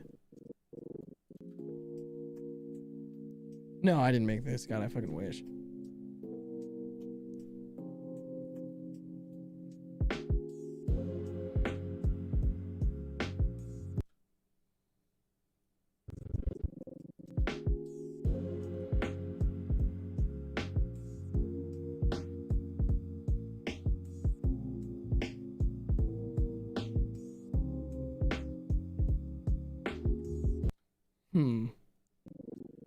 What I'm thinking is 98 point whatever the fucking hell. Lo-fi coffee shop radio KFBK. Bonk. An ending there.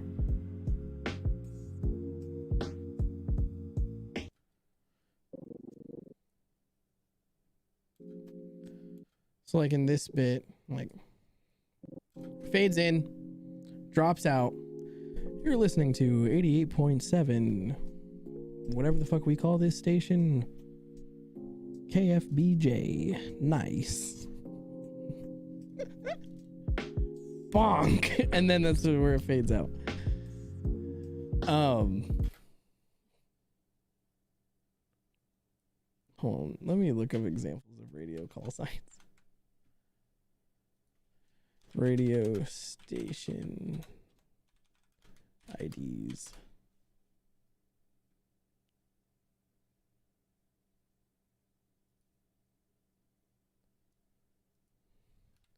List of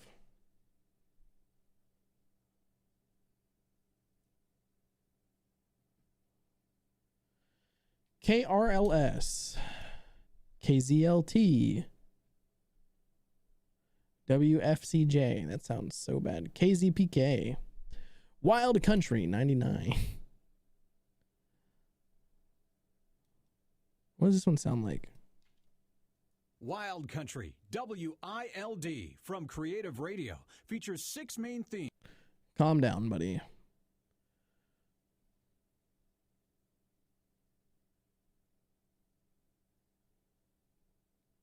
KRLS sounds good. We'll go with KRLS. Be fine. Let me switch back over to Notepad. Okay. Do KRLS will be the station ID. Like I want to call it the shop. Nah, maybe. Just because, like, coffee shop. It's what all the fucking kids talk about. It's always lo-fi coffee shop playlists. What are the numbers going to be?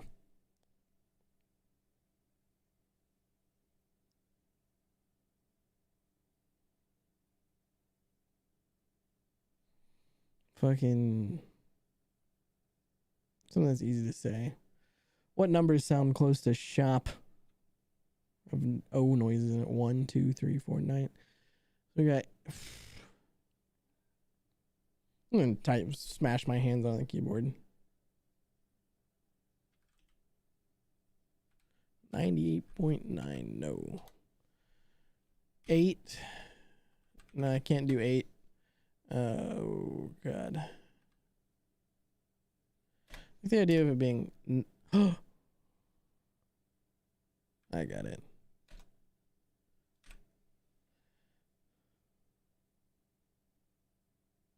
It's 25. Nice. 97.9. Ooh, the brew. No, that sounds dumb. That sounds so stupid. Yeah.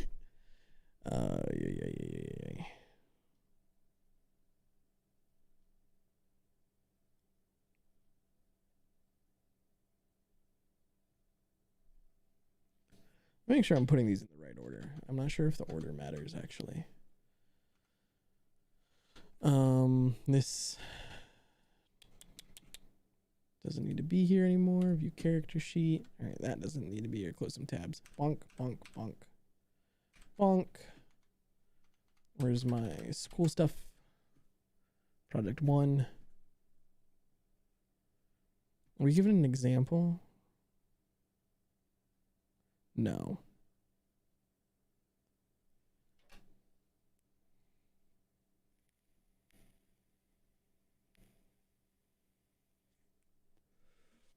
Does it say anything about must include radio station ID, channel?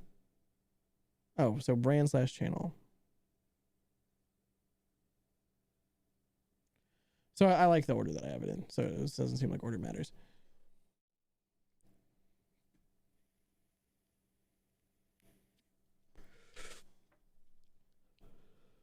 What do we want to call our made-up lo-fi radio station?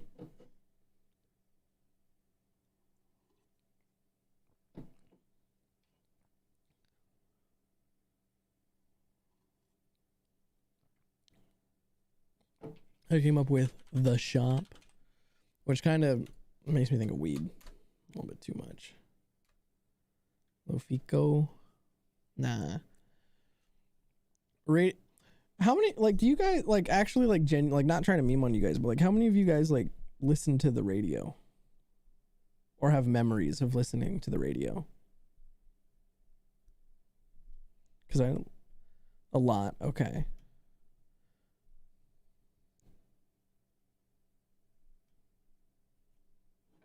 This is homework. We got to make a radio station jingle. I look like a floating head. Like if you can't see the pink, it just kind of looks like I'm floating. I'm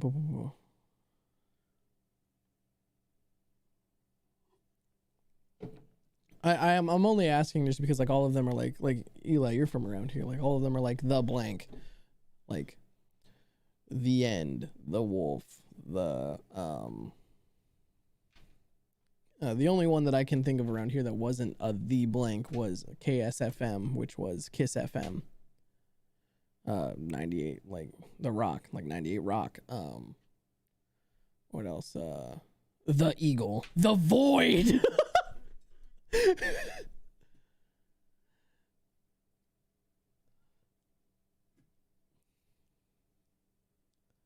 The Void.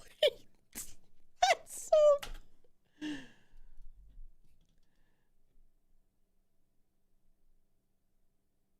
I like The Shop. Okay, hold on. I'll write them all down. We got The Shop.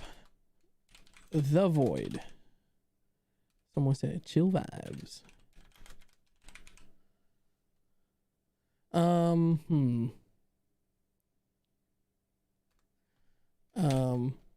Playing off the coffee. I'm just going to throw everything that pops in my head. I said the brew, but that makes me think of like mornings.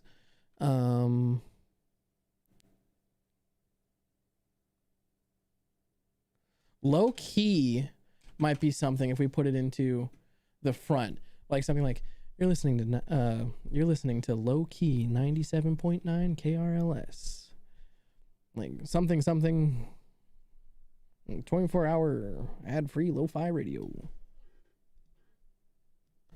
The Mouth. I'm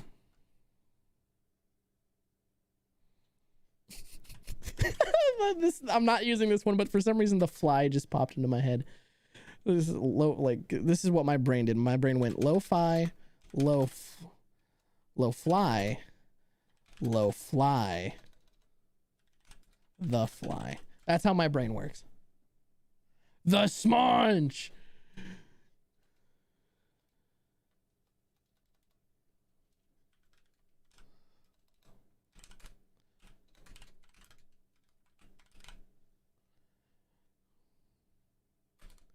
The kitchen.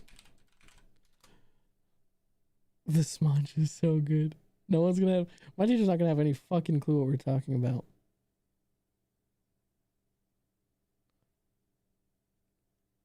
The Nook is really good. The Nook is really good. Austin's got some fucking solid ones. Or they will. I don't think they will. Time. I'm not fucking famous, Brit. Shush. I'm gonna move the tagline to the front. So it goes, you're listening to KRLS 97.9 The Blank, The Void, The Shop.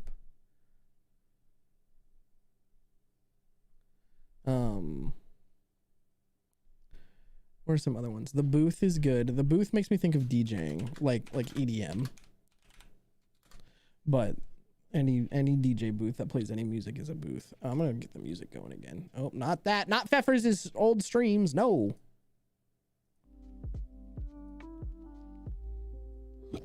The Void is still your favorite? Kind of like the Nook. Here, let's try them all out. Do we want to say anything before? Let me think. Like, do we want to say anything beforehand? Like, the Hide is also good. Little Rafiki reference. Like the low key.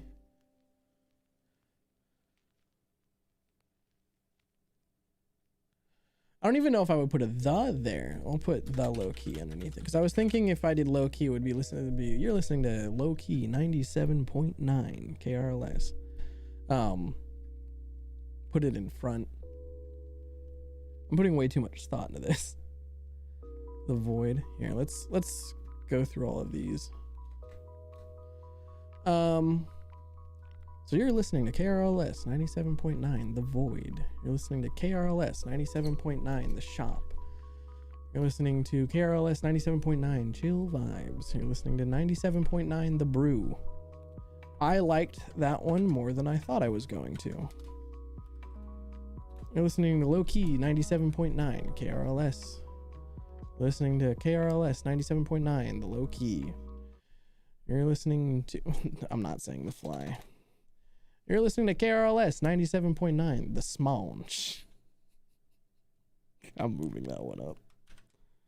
I like that one. Listening to KRLS 97.9 The Kitchen.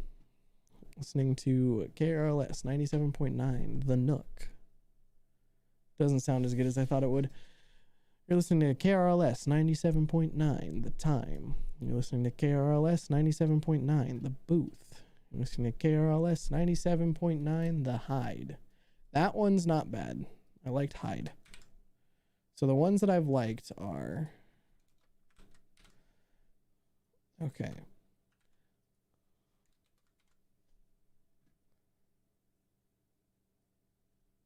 Those ones.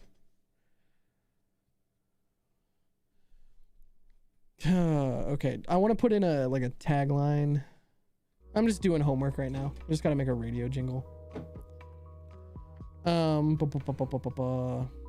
want to add what would the tagline for all of these be? So Aaron, we're making a call sign for a lo-fi radio station.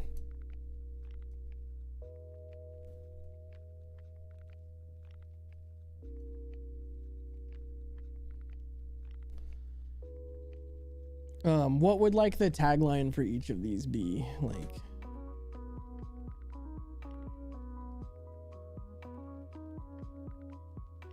Let yourself go. Aaron just, all right, the void wins just for that line.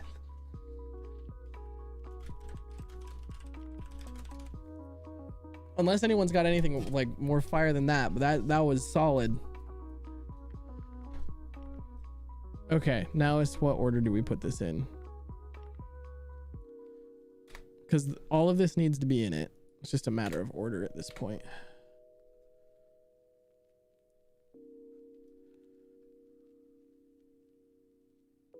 Bringing you some love, the smonch.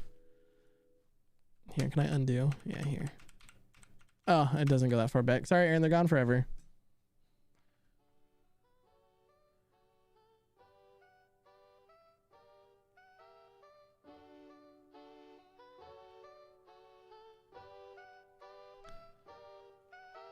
Okay.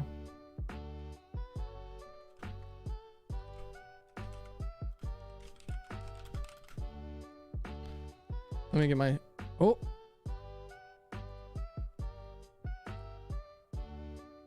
IDK country music.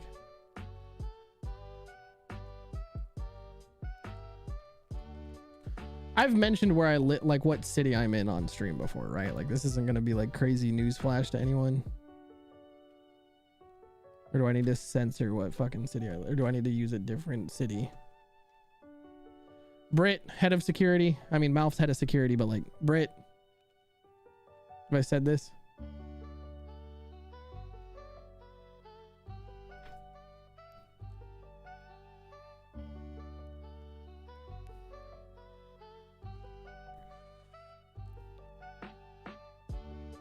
I'm just gonna fucking... I'm gonna say the name of my city. I've worn my hoodie that has my fucking city's name on it. Sacramento's best lo-fi on KRLS 97.9 The Void. Let yourself go.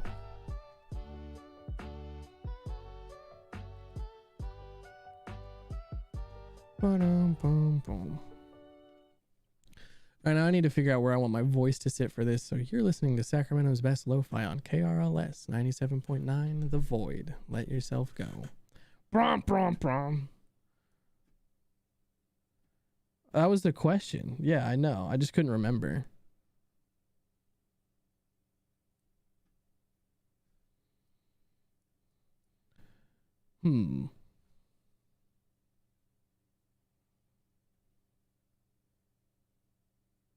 Mix this up with some a little nice the brew. Mix up something. Yeah. So Sacramento's best lo-fi on KRLS 97.9.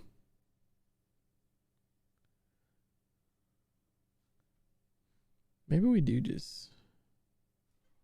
I'll do 2 takes. Well, I'm not going to do multiple takes for each one, but maybe we do 2 scripts. Just you're listening to.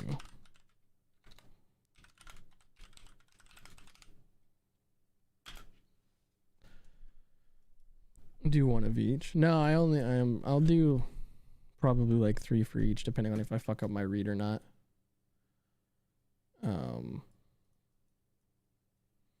I'm not gonna worry about time.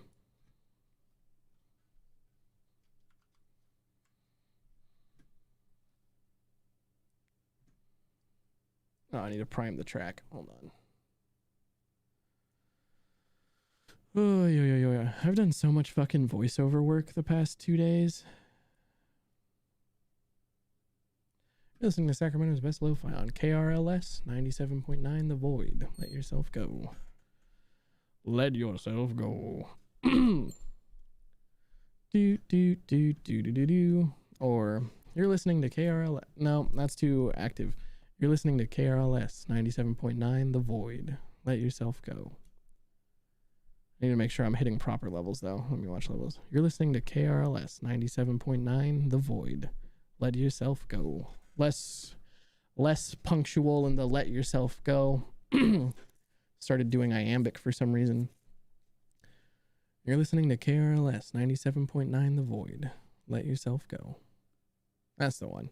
You're listening to Sacramento's best lo-fi on KRLS 97.9 The Void. Let yourself go. That's too many words. Yeah, I don't need the...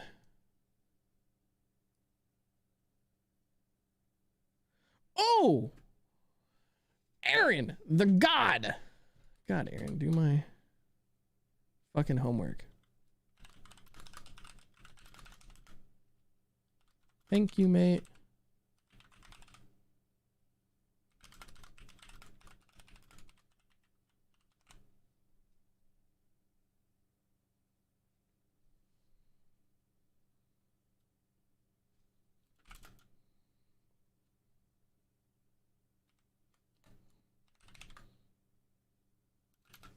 -7.9. Avoid. Let Yourself Go on Sacramento's best lo-fi station, KRLS 97.9, The Void. Perfect. All right, let's get a couple takes. Blah, blah, blah, blah. The funny thing is, chat, I'm gonna stop the recording. One thing you'll notice is something I'm actually super embarrassed about. I'll do like 5 takes to get myself ready and be like, okay, I'm ready to go. And then the second I see that fucking red dot moving, I just flip the fuck out. It's the weirdest fucking thing. It's always like take 3 that ends up being good. Anyways. Let Yourself Go on Sacramento's best lo-fi station. Nope. Lost my throat there. I need water. Fuck. Let Yourself Go on Sacramento's best lo-fi station. KRLS 97.9, The Void. Let Yourself Go on Sacramento's best lo-fi station. KRLS 97.9, The Void. Featuring Taco's voice crack. Let Yourself Go. Nope. Too aggressive on the open. Too hot. Think more sultry. No. One thing that's interesting. God damn it, chat. Can't talk to you guys. Taco is a better director than he is voice actor because we're listening to 97.9 The Crack.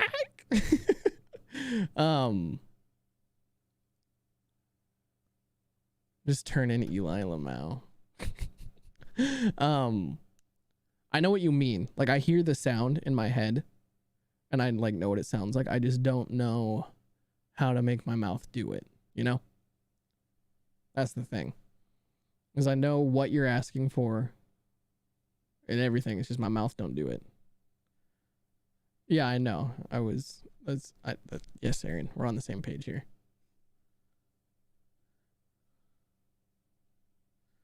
Also, just turning an Eli would be funny. Call Chibi and Fiverr to do it for you. Oh my god. Make a radio station that's just all anime openings.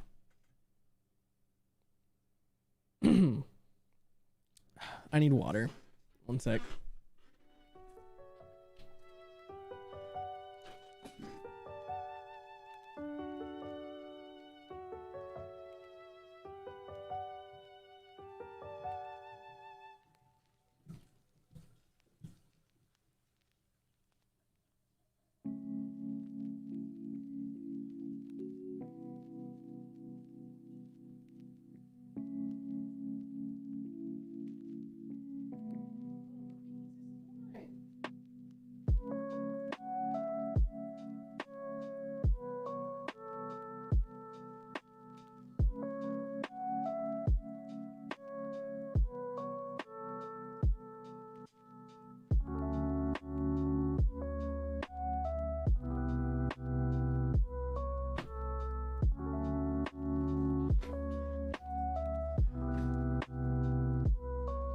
It's like having a strool.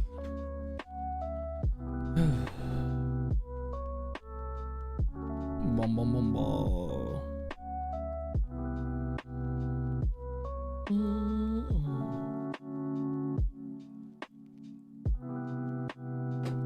I can't vape because it'll fuck up my throat. It'll fuck up my voice. There we go. Now my throat feels right. Oh, blah, blah, blah, blah, blah, blah. Here's the thing. Taco's background is exactly what I would think the station booth would look like. With the ducks? I mean, yeah, you're not wrong.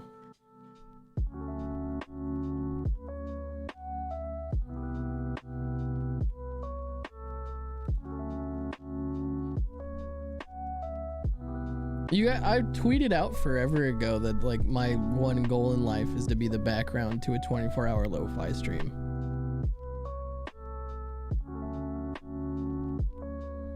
Like, hold on.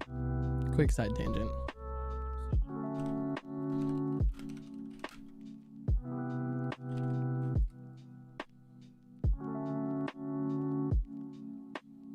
Where's YouTube?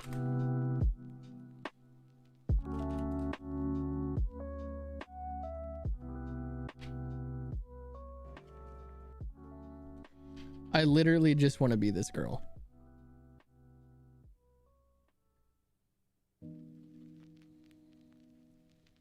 Like, I just want to be that. It's muted, you ding dong.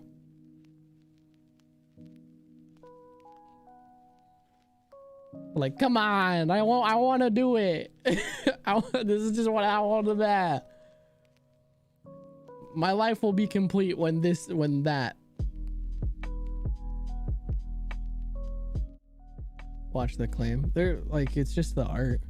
Oh, I mean, I'm pretty sure they pull everything based off audio. The googly eyes. It's the chilled cow logo.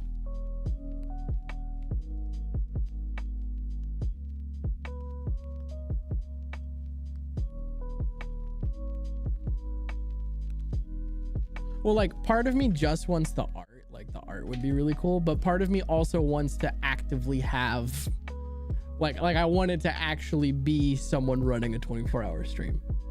Like, that's the fucked up thing. The likelihood of anyone doing that without it being me, so dumb. Taco was on the radio for a little bit, actually. Taco was I didn't finish anything, but Taco was like helping out at a community radio station. That's one thing that I actually don't know if chat knows, is like how much I love radio specifically. Like if streaming and content have I told you guys this? Like, if streaming and content creation and all that stuff doesn't work out, I would be going into radio.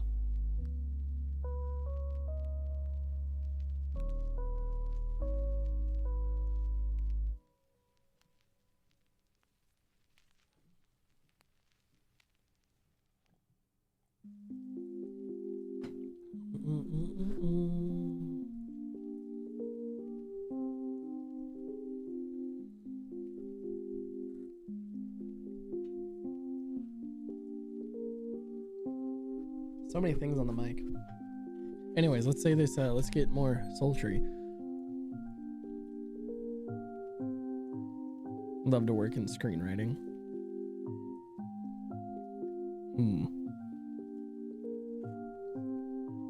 All right, well, I gotta stop this. All right, let's get a couple more in. Sit different. The other thing is I hate recording VO while sitting. Much prefer to be standing. Oh, let yourself go on Sacramento's best lo-fi station, KRLS 97.9 The Void.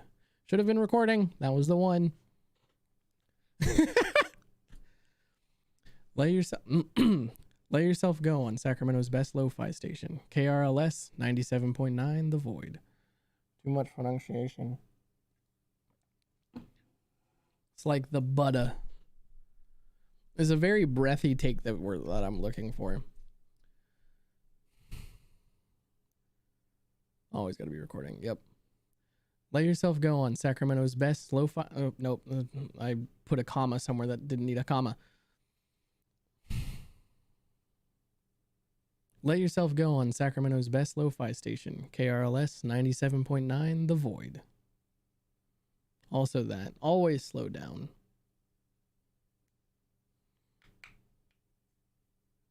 Technically, it's just in a different system. Huh?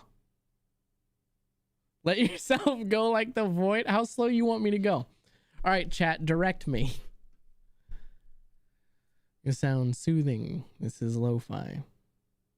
Think sultry. Serenade me. Hold on. Let's hold on. Let's do a thing. Let's do a thing. Let me get my directors in. Where are my directors at? I don't want all of you. I only want Eli and Britt.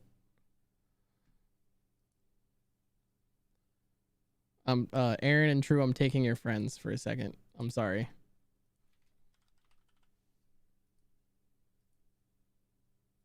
I'm kidnapping them. Hello. All right, hello, professional voice actor Eli. Oh God. Hello, professional voice actor Britt. What's the script again? Let me type this Here, out. I can put it in the thing. I'll put it in the call. Here's our script that we're working with. Let Yourself Go on Sacramento's best lo-fi station, KRLS 97.9 The Void. Okay. All right. So breathe. Take a deep breath for me right now. Just relax. This is super soothing, like music. You are trying to serenade your viewers, not speed through. You're not a DJ. You're not trying to get your I'm blah blah blah blah. No, you're soothing. Chat, do you understand why I don't record voiceover on stream with you guys? Anyways. We're picky.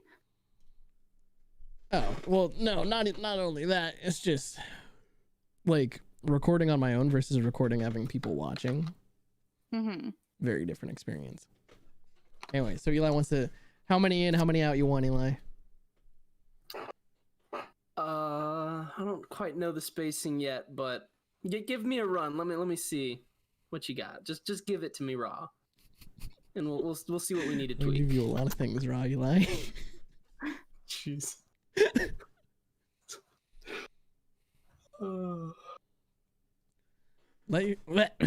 I hate how I always come out hot. I hit the first word way too aggressively. I feel like I should. Let Yourself Go on Sacramento's best lo-fi station, KRLS 97.9 The Void. I'm just saying, Eli needs a career in voice acting. All right, ready? Yeah. Let Yourself Go on Sacramento's best lo-fi station, KRLS 97.9 The Void. Well, you guys just do this.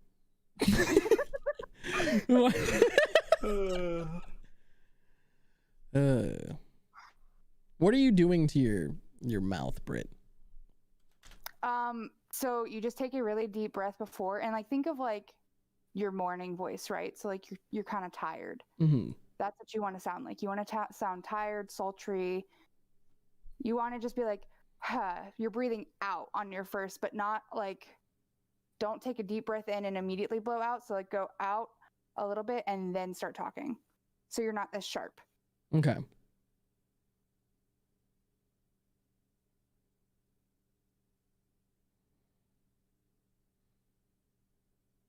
Oh, you got. Oh, I get what you're saying, Aaron. Add extra words that won't be in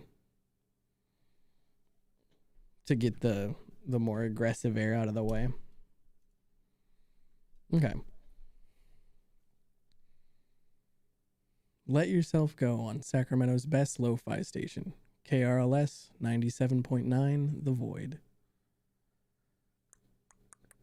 I wait for notes. Okay. Go So again. you're going to go again, but this time think about like fading out into the void. That's where you're like really losing it because you dead stop. So you want to drag out the void. Well, I dead's like, it also needs to be like understandable. Yeah, but just think the void. And you like finish your breath, whereas you're saying the void On a and fresh then taking breath. an immediate breath. Yep. No, wait, hold on. I'm gonna hit it again. Why? This is remember. Hold on, before I go. Remember the fucking conversation we had the other day? I literally could just say this any fucking way that I want. Like, I just have to prove that I can use the software. But here we were. The perfectionist bit. I'm like, oh no, I can't turn in a script for some boring PSA. I have to come up with something creative and original. And now I have two people in here directing me on how to say the void correctly. That was perfect. What the hell? Yeah, that is what you want to do when you're finishing it. Yeah. Like, the void. That, like, exactly how you put it. but just add that into the end of your thing. You're rushing into it because you think it's going to take up too much time, but I promise you it's not. You got to let that breath finish out before you inhale. That's what's making the ending so sharp. Okay. Let your Did you do your vocal exercises? I didn't warm up at all. You saw me start this. You want me to stretch my lips out for you on camera? Myself a facial massage. Go through a few tongue twisters. You're still recording, by the way. Yeah, I know. Okay. Like me saying the tagline has a very specific wave pattern, which is from here to here. Anything that doesn't look like that is me talking to you guys. Talk into the drop in cold. What? Oh, talk into it. Don't drop in cold. Got it. Yeah. That's probably why the void that one time came out so much better.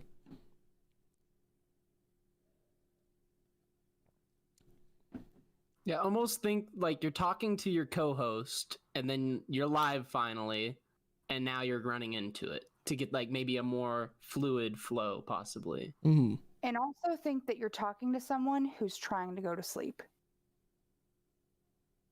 Okay. So like you want to be like a little softer, like let yourself go on Sacramento's best lo-fi station, KRLS 97.9, The Void.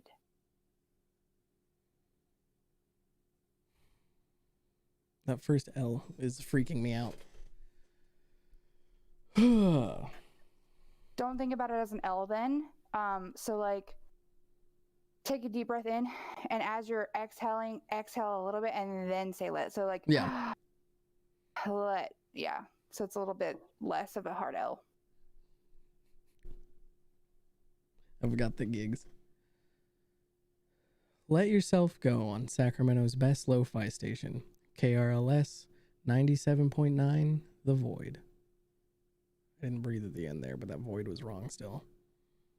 Everything else was fine. It was better. I still think you're a little hard on the L. Oh. Let. Just start with like think British, think soft, like let. Like almost like you're trying to pronounce every piece of let. Okay, think about it as like you're whispering, but you're not whispering. So you're not Let yourself go on Sacramento's best lo-fi station. Right, but talk in your normal Welcome voice to in the AS. most hushed tone possible. Well, that's kind of hard with the monitor. Hold on. Let me actually hear myself as I am. Okay, so that would be about right here. I really feel like I'm whispering. No, you're not. It's perfect. Fuck you.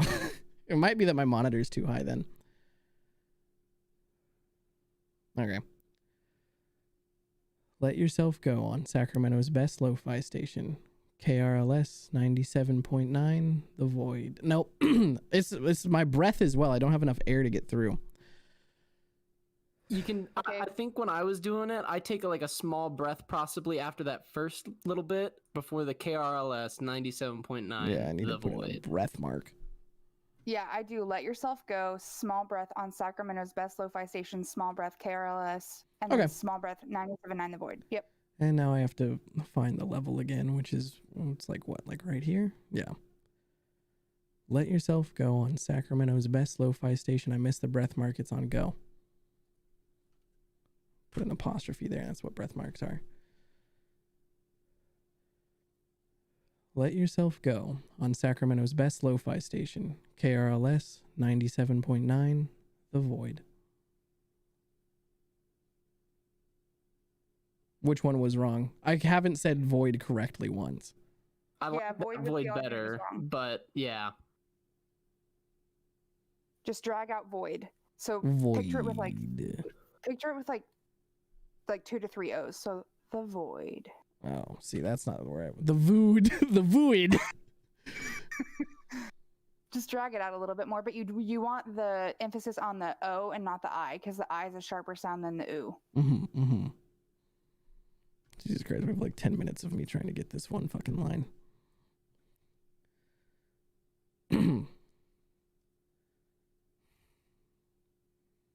Let yourself. Nope. Too hot.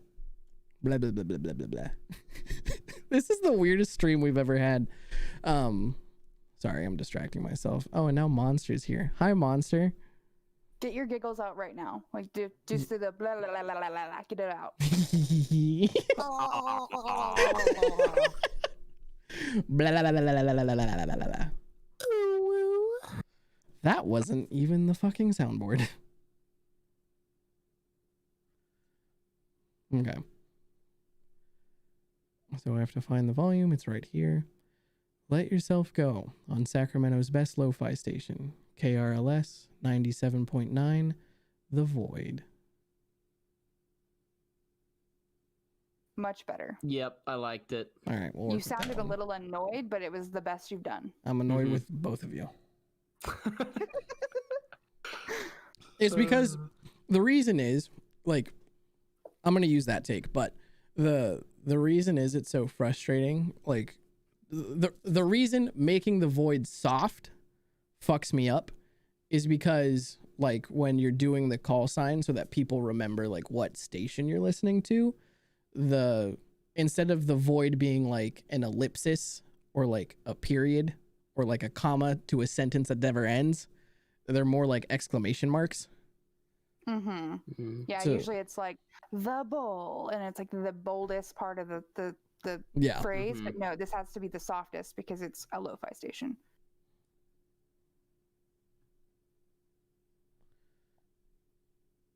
Oh god, it's somewhere in here.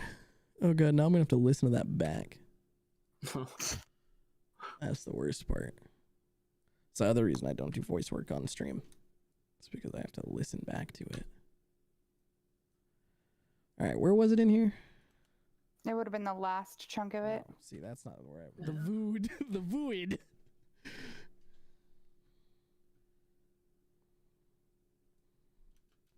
Jesus Christ, we have like 10 minutes of me trying to get this one fucking line. Raspy taco, too hot. Blah blah blah blah blah blah blah. This is the weirdest stream we've ever had. Sorry, I'm distracting myself. Oh, and now Monster's here. Blah blah blah blah blah blah blah blah blah blah blah. Okay. It's right there. So I have to find the volume. It's right here. Let Yourself Go on Sacramento's best lo-fi station, KRLS 97.9, The Void. Yeah, I like that.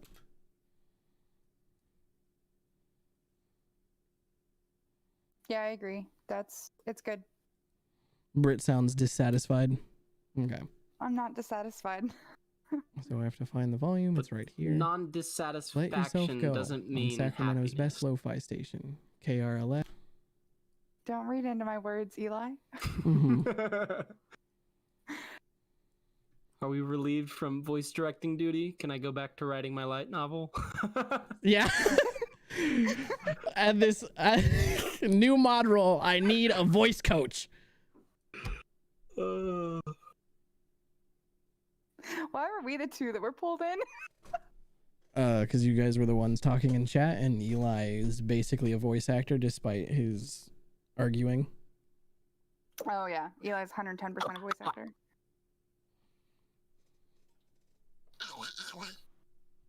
I did that right when Chippy showed up. I didn't even know Chippy was coming in.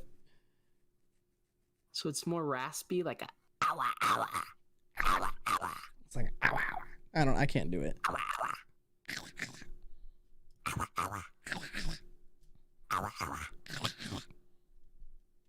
my god.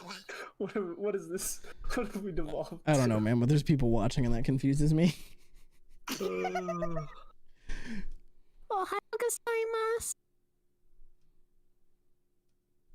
Eli, have you ever thought about working in hentai? It's like a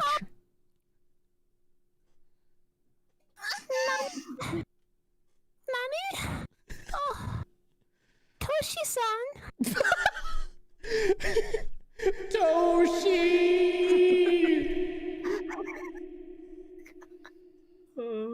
Oh man. I can't wait till that light novel gets more fleshed out. I gotta send it to you. I gotta do the read. Whew. All right, I'm gonna get back to it though. Okay, get out of Enjoy here. streaming.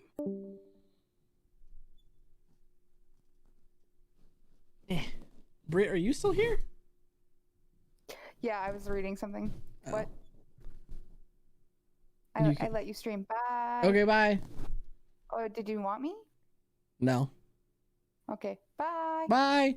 All right. Oy, oy, oy.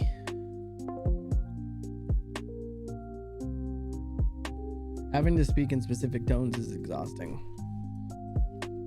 And something I'm not very good at. I have no control over my throat. I don't got that gawk. Why are you confused, monster?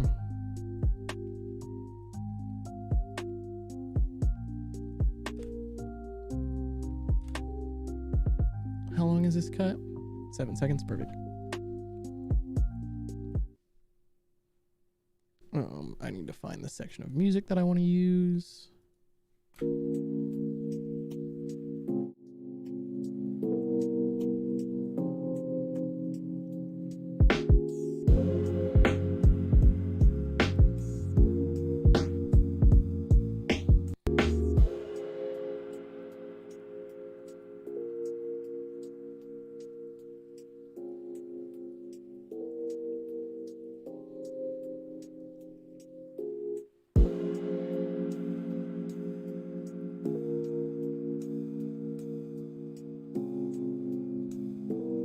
I like that.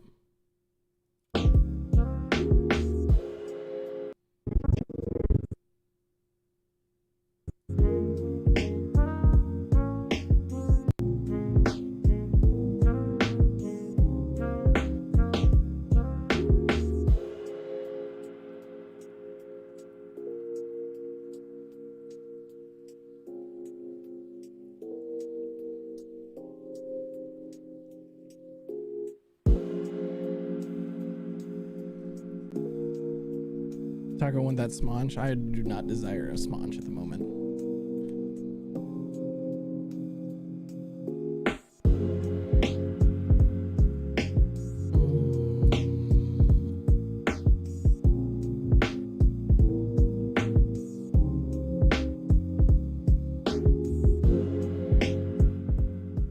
Why do I have the feeling that you get? Let yourself go. Ah!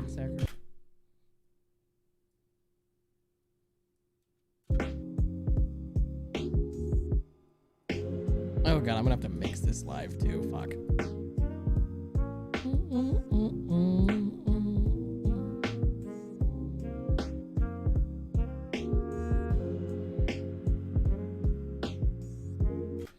Okay, we want to mute this.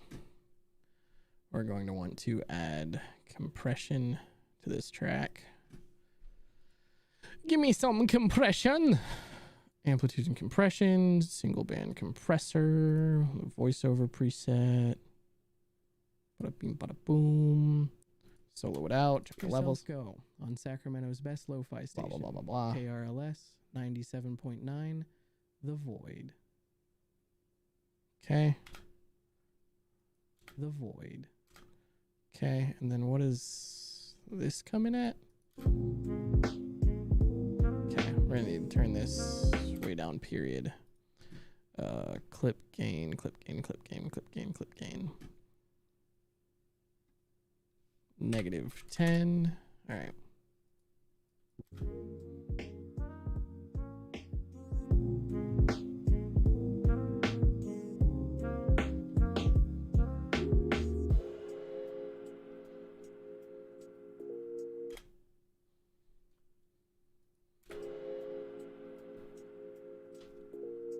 From Make Happy.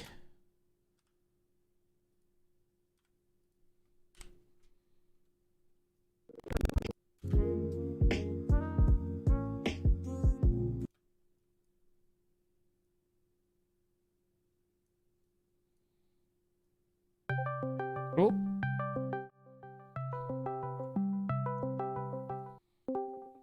Pfeffers! Hey, buddy, how's it do? Good, how are you? You're on stream, by the way. I'm on stream. What's up, stream? How be? Scared me for a second. I thought you meant my stream was going. Oh, no, 'Cause no, no, it's no, no. happened before. Wait, actually? You didn't hear about the time I took a nap? No. Well, stream, buckle in. If I may. Go With your for it. permission, Yeah, go for it. Go on, story time. I raided somebody and then didn't turn off the stream because I thought that would make me stop I've done hosting. that. I've done that. And then I got up and I took a nap. And when I came back, I looked over and there were more people in there. And they were like, there he is. And I was like, excuse me? And I just cut it real fast. I was like, oh no. That's so good. I left my stream on for like 12 hours one time. Luckily, luckily I don't like live down by where I stream. That is lucky. I took a phone call. And I don't know how much they heard. Anyways, yeah, chat, welcome to part 2 of D&D talk. We've been all over the place, man. Like, stream Nice. started with hot topic discussions, then we did D&D talk for a little bit, then I was like, oh, all right, well, Pfeffers is dead to the world, we'll talk to him tomorrow. Let's do homework. So we were making a radio jingle for one of my classes, and then we're like, oh, we just got done recording the VO for that, which was, oh my god, a pain in the ass. Love to hear that jingle later. I got you. We made a lo-fi station called The Void. Let's go. That sounds lit. Yeah. George, I think he's fallen asleep at the computer or something. Can't get a hold of him. So I was like, I will go to DatDirtyTaco. All right. Okay. So I had questions. But his stream is tomorrow. So if he wakes up and rallies, I'm gonna have to go help him. Yeah, that's totally fine. Yeah. Can I pop you out? Yeah, I can. There we go. No, don't pop me out. Well, I want to show what's you. Up, as Chibi Kid. Chibi. That's Chibi. Hey, Britt. All right. All right. And Yame, look at all these amazing people. I'm sorry, go Yeah, ahead. no, you're good. Hey guys, look, it's Pfeffers. He's bigger than I am, even though it's my stream. Hello. Okay, so I had ideas for the character. We have a name, and you're gonna hate it. Is it Teacup? No, you're gonna call Then him. I'm probably cool with it. You're gonna call him Stitch 1,000 times. I'm telling you now. Oh no, what is it? Sticks. I love that. Okay. I love sticks. That's what's up. Fixing my lighting. I am a pretty man. Thank you. He's a very pretty boy. Anyways, guys, hi, my chat. This is Pfeffers. He DMs my weekly D&D campaign that he streams. He writes everything fully homebrew, all that good stuff. Actually, I'm gonna give you the fucking spotlight. Go crazy about what we're doing this campaign. Damn. All right. First of all, what's up, Monster? What's up, Bray? What's up, Austin? Oh, I love you all so much. Hello, Pfeff. Hello. Okay. So yeah, I for the longest time was working on a book series called Terraform. And I turn out to be really garbage at writing. But what I'm great at is world building and stuff like that. Thank you. I appreciate the beard compliment. And so then I discovered D&D, and it wasn't too long before I just started putting all the campaigns in my own world, in the world I was creating. And so it's mostly just been, we're roughly, Fester was roughly 200 years before, 200 to 100 to 200 years before the book picks up. But the Terraform campaign is actually my prequel. So I'm working on a trilogy, and then what was originally the Island campaign that we do Tuesdays, which I ended up just calling Terraform, because we're going to kind of just take that and keep going, I think, into the next generation each time. So at some point, Fester is going to be happening, like somewhere in the background of wherever this ends up. Yeah, and so it's got all sorts of shenanigans. I've got multiple kingdoms and just all sorts of lore. And so in both campaigns, actually in last season, season 2, I had, feel free to cut me off at any time. I'm just gonna keep going. I had this dude named Makuta. In the Terraform campaign, the Tuesday night campaign, I called him Gent. Because he like goes through multiple different lifestyles and transformations over the years. And in Fester, he was this kind of like dude in hiding. I took some inspiration from the King Killer Chronicles, where the protagonist starts off and he's just like, I'm just waiting. I'm just biding my time because he's not dying anytime soon. And then you freaking toasted him. Yeah. So he's gone, but his people remain. Mm-hmm. Which I'm pretty, yes, Makuta Hatada. So going into season 3, what can we expect from season 3? Season 3 is tricky, because we're doing Kjol. Okay.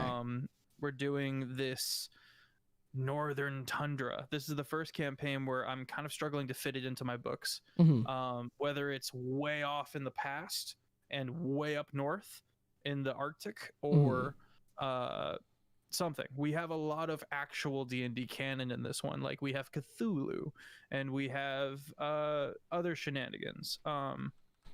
And so those really aren't in my book, kind of, but I've been kind of schmoozing it along the way, because what we play through isn't necessarily going to be the canon for my books. Yeah. They're just helping me world build, arc, create characters and stuff like that. And so in Kjol, it's an interesting, almost Skyrim. If you know anything about the Freljord from League of Legends, I pull a lot of inspiration from that as well. And so in that, there are multiple Jarls, and they're all city-states. I think there's 5 or 6 of them, and they, every winter, because it gets so dummy cold up there, all of the citizens from various lands retreat to the city-state to spend the winter. And that's kind of where we're picking up, is winter's coming. It's right around the corner. The city, the Jarl's keeps are getting packed.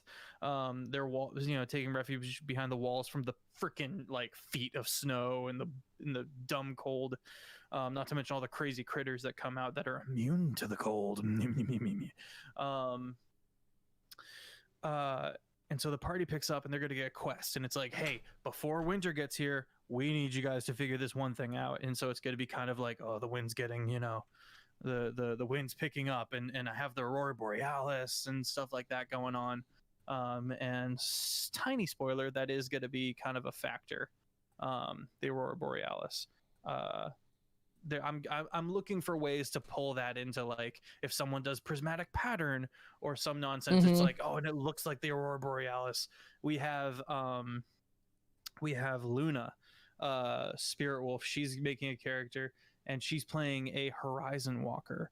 So she's able to cast like this after image alternate version of herself that does an additional bunch of damage for the turn when she casts it. And so I'm having that look like this weird after image that's slightly staggered, that's fighting alongside of her, and that looks like the Aurora Borealis. And so I'm really pulling a lot from that.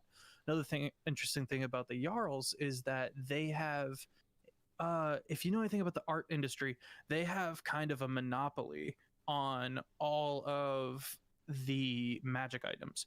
And it'll be like, okay, we'll give you these farmsteads if you give us that and that magic item and stuff like that. And so they do a lot of trading, and so there's going to be a lot of that as well.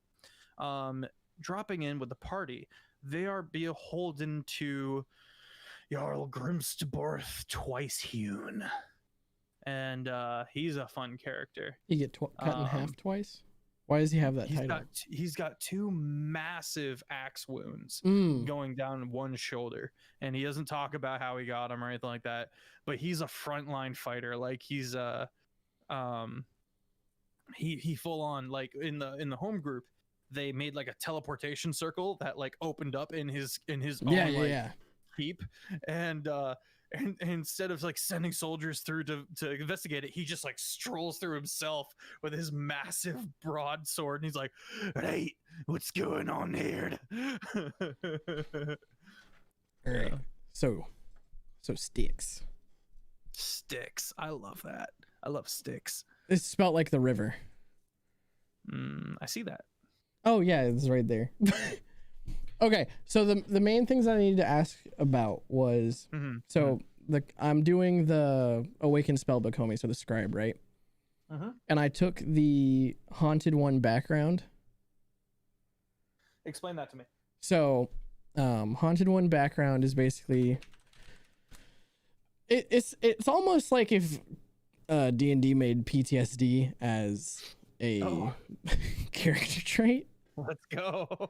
But so you were haunted by something so terrible that you dare not speak of it. You tried to bury it and run away from it to no avail. Whatever this thing is, it haunts you. Paw? Is it a monkey paw? No. Is it Offbeat Outlaw? No. Whatever this thing is that haunts you can't be slain with a sword or banished with a spell. It might come to you as a shadow on the wall, a blood-curdling nightmare, a memory that refuses to die, a demonic whisper in the dark, the burden of blah blah blah, and it makes you isolate. So Wow. what I wanted to do with that is I have my awakened spell book, right? And the manifest mind can look like a dude. Mm-hmm. Yeah. And I was like, what if the thing that haunts me lives in the book?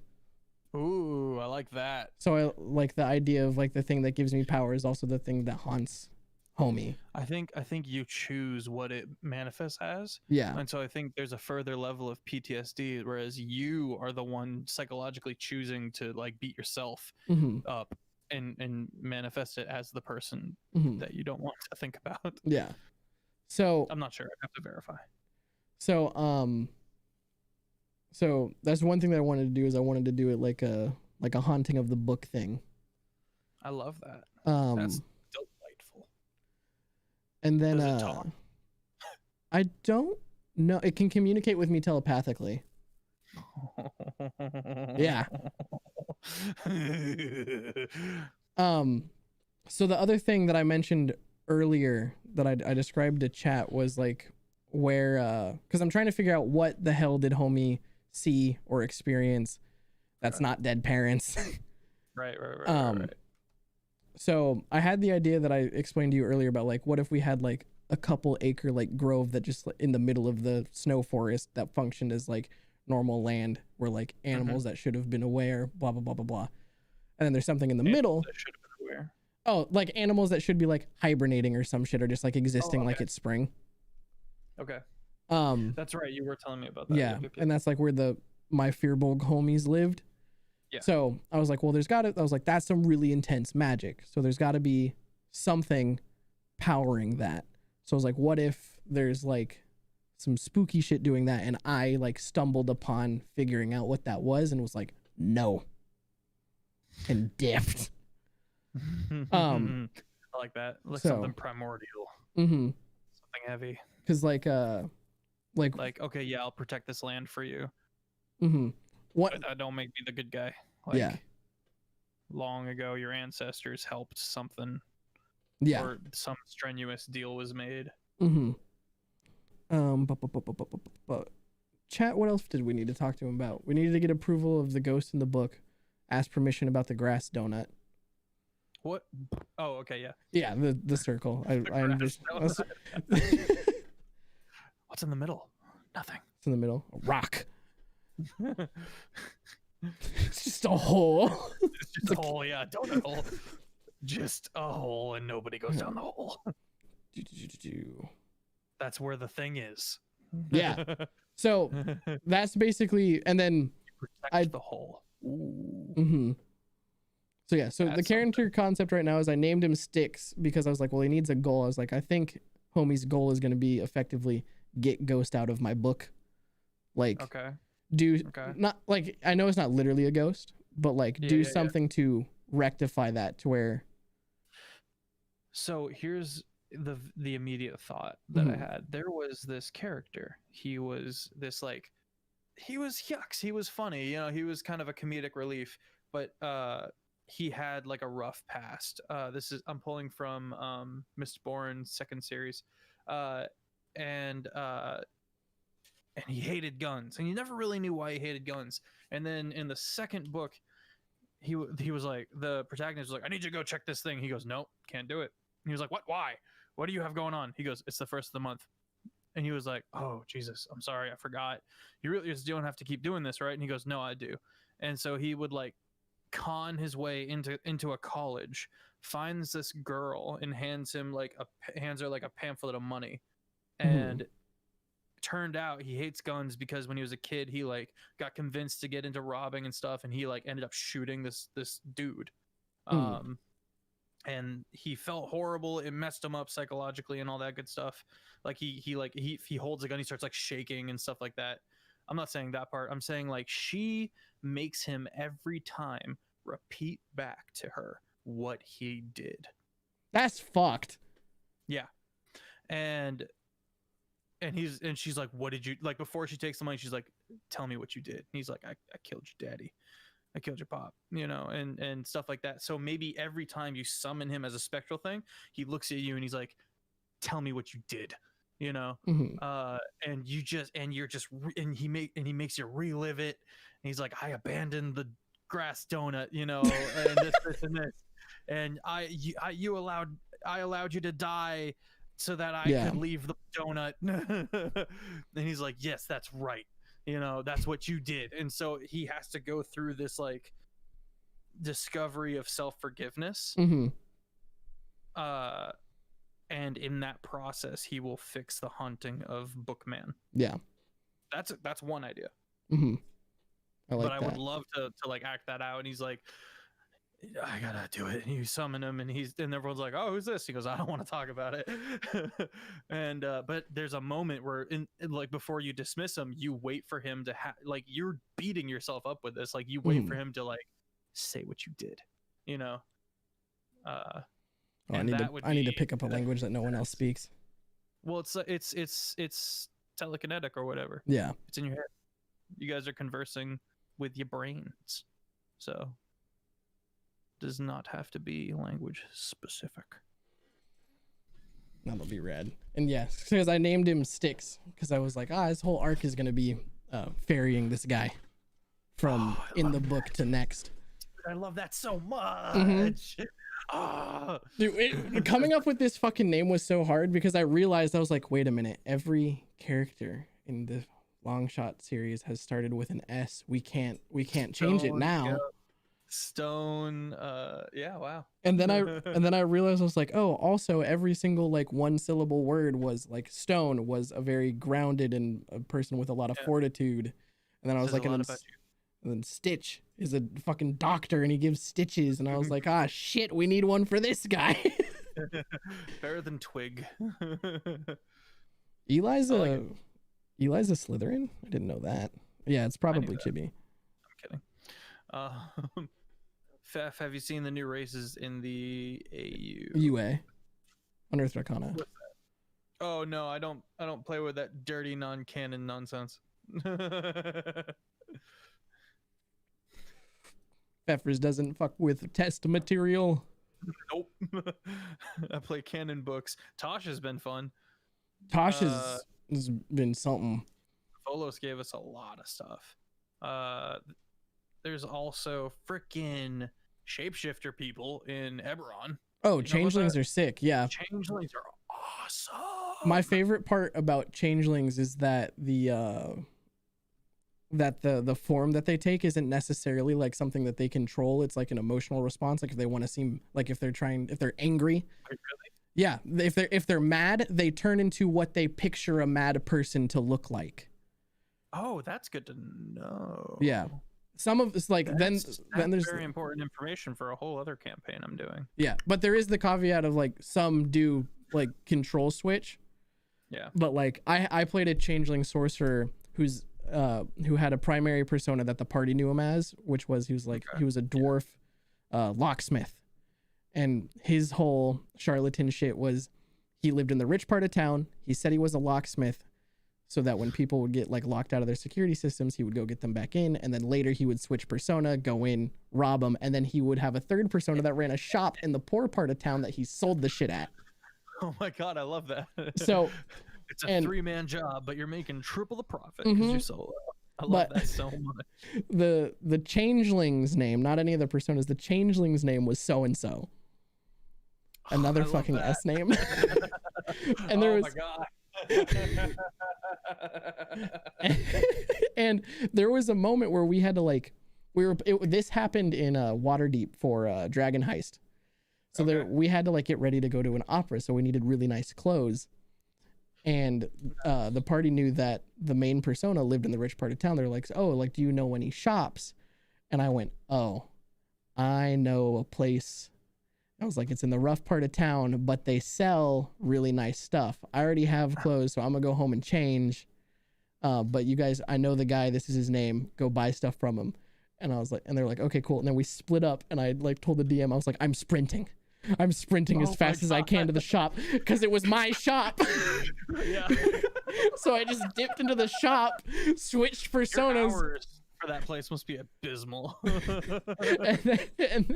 and then they like walk into the shop, and I'm just like, they're like, my DM, which was Eli, describes like what they see, and I just go, hello, customers. So did they know you were a shape changer yet? No. Yes, I love that. They just paid me. They were like, Oh man.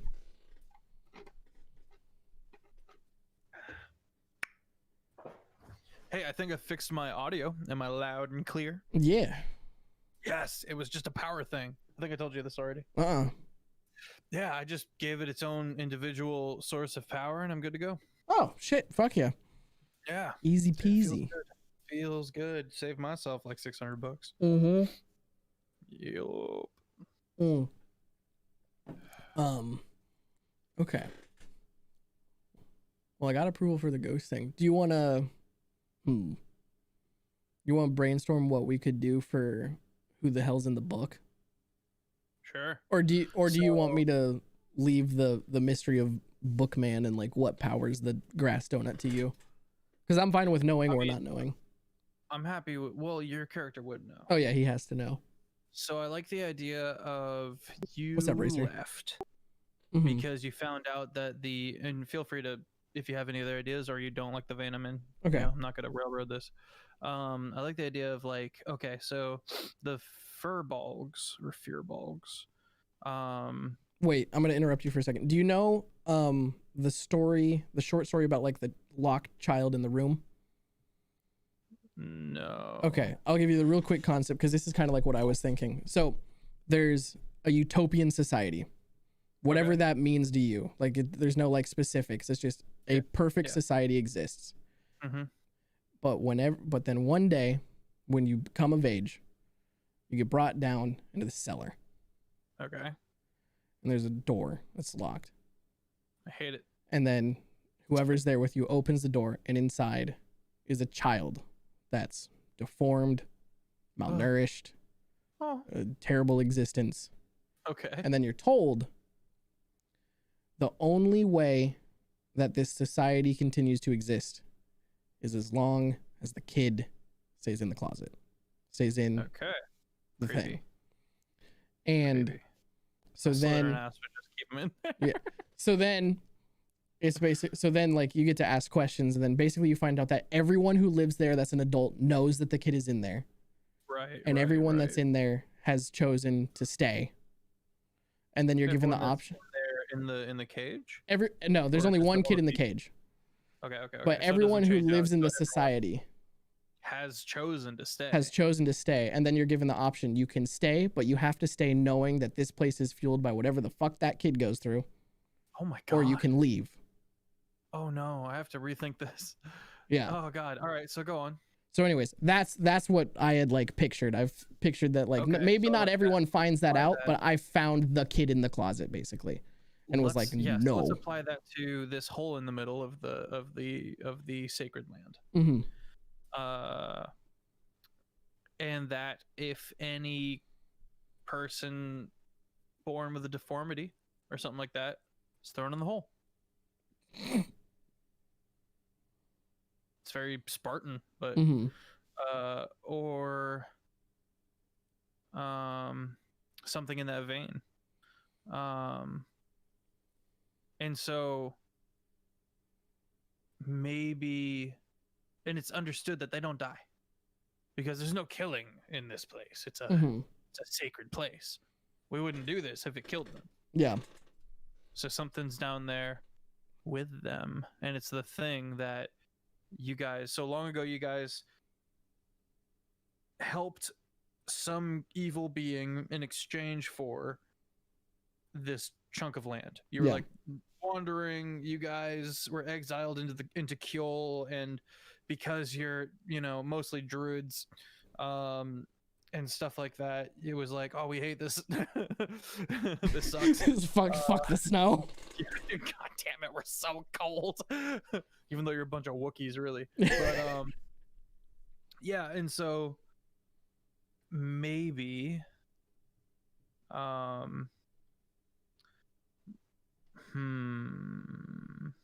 if we're playing somehow with integrate this idea with your dude. If we're playing with portals, We are. okay. It could go down to one of the 9 layers. And we're just like we like made an agreement with one like greater demon or devil, I forget whatever the 9 hells is. Yeah, It's down there. I believe they're demons. Devils are more monstrous. Demons are Devils are like lawful, humanoid. demons are chaotic. Sure. I believe that to be true. Okay.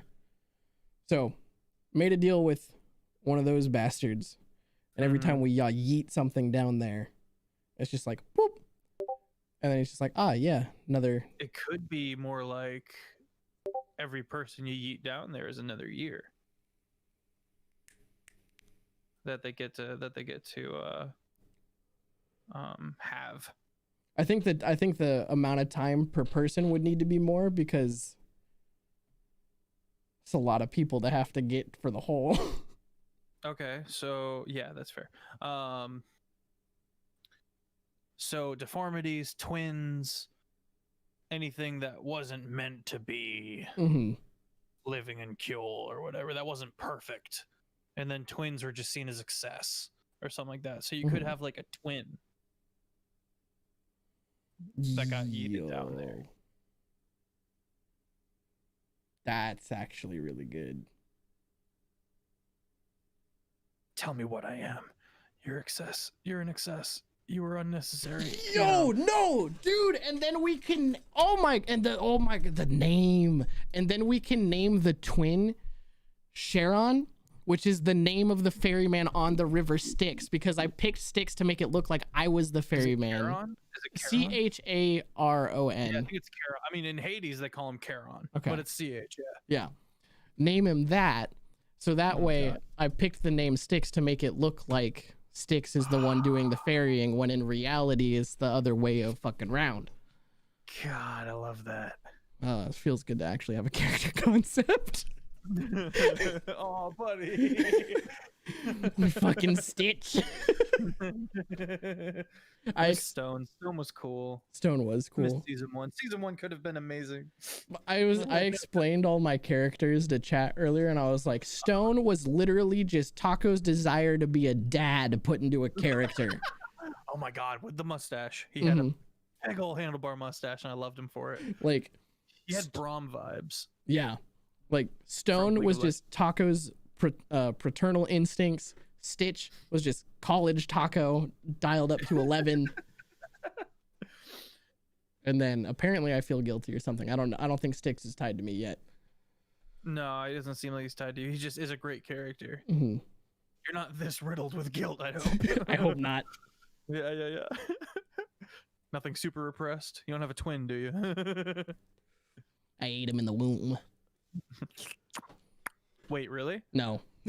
Oh, because I vaguely remember something about that in one of your podcasts. No, I've joked about it. Okay. Wait. If you haven't watched his podcasts, what are you doing? Let's Go, listen. go hit them. Go throw them into that watch later. Also, while you're here, why haven't you hit that like button? There's 13 of y'all in here. There are 8. Ah, crap! I haven't hit the like button either. Glass houses and all that. I live amongst the rubble of my glass house, writhing. Oh man. But that's something. Mhm. That's tasty. I like that a lot. This is spicy. What happens if we jump down the hole though?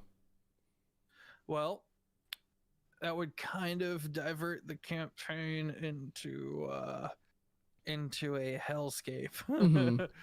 But you do have a Horizon Walker, so It you could would be definitely- useful for later. Definitely. But also for now, yeah, later, yes, but beginning arc, Don't go in the I hole. definitely would be like, no, I would imagine you don't want to go back to that place at all. Oh no. And so later, maybe the Wayfinder, maybe the Horizon Walker is like, wait, there's one over there, and you're like, yes, but no, we don't want to go to that one. That is not the one. It goes to hell. What if it turned out to go to Fester? To portray my burning, yearning desire to derail campaigns and just jump into holes, when we were playing what was it, when we were playing Dragon Heist, we went to the yawning portal. And there was a day that we didn't have one of our players with us, so we were just kind of doing like a filler day. Yeah. So we weren't really advancing the plot, and we went to the yawning portal. And That's all of Dungeon us, of the Mad Mage, correct? yeah. And we were level like 4. We're like level 4 or 6. Okay, so like the first level, you should have been fine. We didn't get put on the first level. Why not? Because it's random when you jump in. No, it's not. No, it's not. I'd have to talk to my. You jump on a platform and it brings you down to the first level. Oh, we didn't want to pay, so we just jumped. Yeah, it still just brings you down to the first level. Eli, what level were we then? Because we were way underkitted for whatever the fuck we ran into. I mean, it's a rough fight. Like, there's a lot of just insta-kill traps. Mhm. Like, it's like, I wholly believe that you can get killed first level. Yeah, you're 4th level. It's made for levels 3 through 6. Yeah, and there was like 3 of us, so we jumped down there. It's like something crawled out, and we were like, "Oh, great!" There was a NPC that had died and fallen in there earlier, and we were like, "Where? We could get his body back." Hang on, I'm gonna ask Mansion. Mansion, can I talk about one of the death traps on the first level? You cool with that? Because it's hilarious. I don't think he has anyone in the. Yeah, but I mean, if you're in that world right now, I don't. Oh, we're not. This was like a year ago. All right, I'm gonna talk about it. You think he's cool with that? Yeah, he will be. All right, cool. We don't have anyone water deep right now. Cool. Yeah, so one of the death traps on the first level is like you work crazy hard and fight a lot to find this lead box. Like really, really intricate, beautiful box. And you have to roll like a 25 to lockpick it. You know, like it's crazy. And once you finally get it open, there's also like a key elsewhere on the map. You see this like shriveled heart. And the second the person who opens it sees it, they attune with it, and it switches places with your heart, and you just die. Oh. Yeah, and you're like, ow, and then you're dead. Oh my god. And it literally says like this is one of Halistar's death traps. And you have to fight and slog your way through a lot of stuff just to get it. And so your brain is like, this is the loot. We want this. Now here's something that's really interesting. I felt bad for killing John and gave y'all the deck of many things. I hate the deck of many things with a passion. It's love the deck of many. It's the biggest kick in the balls ever. It's Tasha's has some new decks, by the way. Really? Yeah, but so freaking so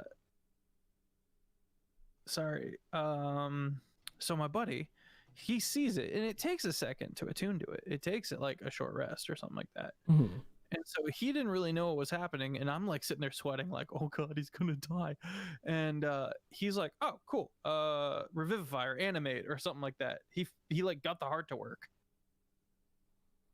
without knowing what was gonna happen. And then it switched with him. And so I was like, you're an undead now. Let's go with that. Keep the thing going. And he was just like, wait, what? And he was like, what does it mean? And I was like, well, A, the cleric in the party hates you. B, you are no longer able to get health back from resting, and you have to do it through pots. Only pots. Only health potions. You can't just rest off anything. Man.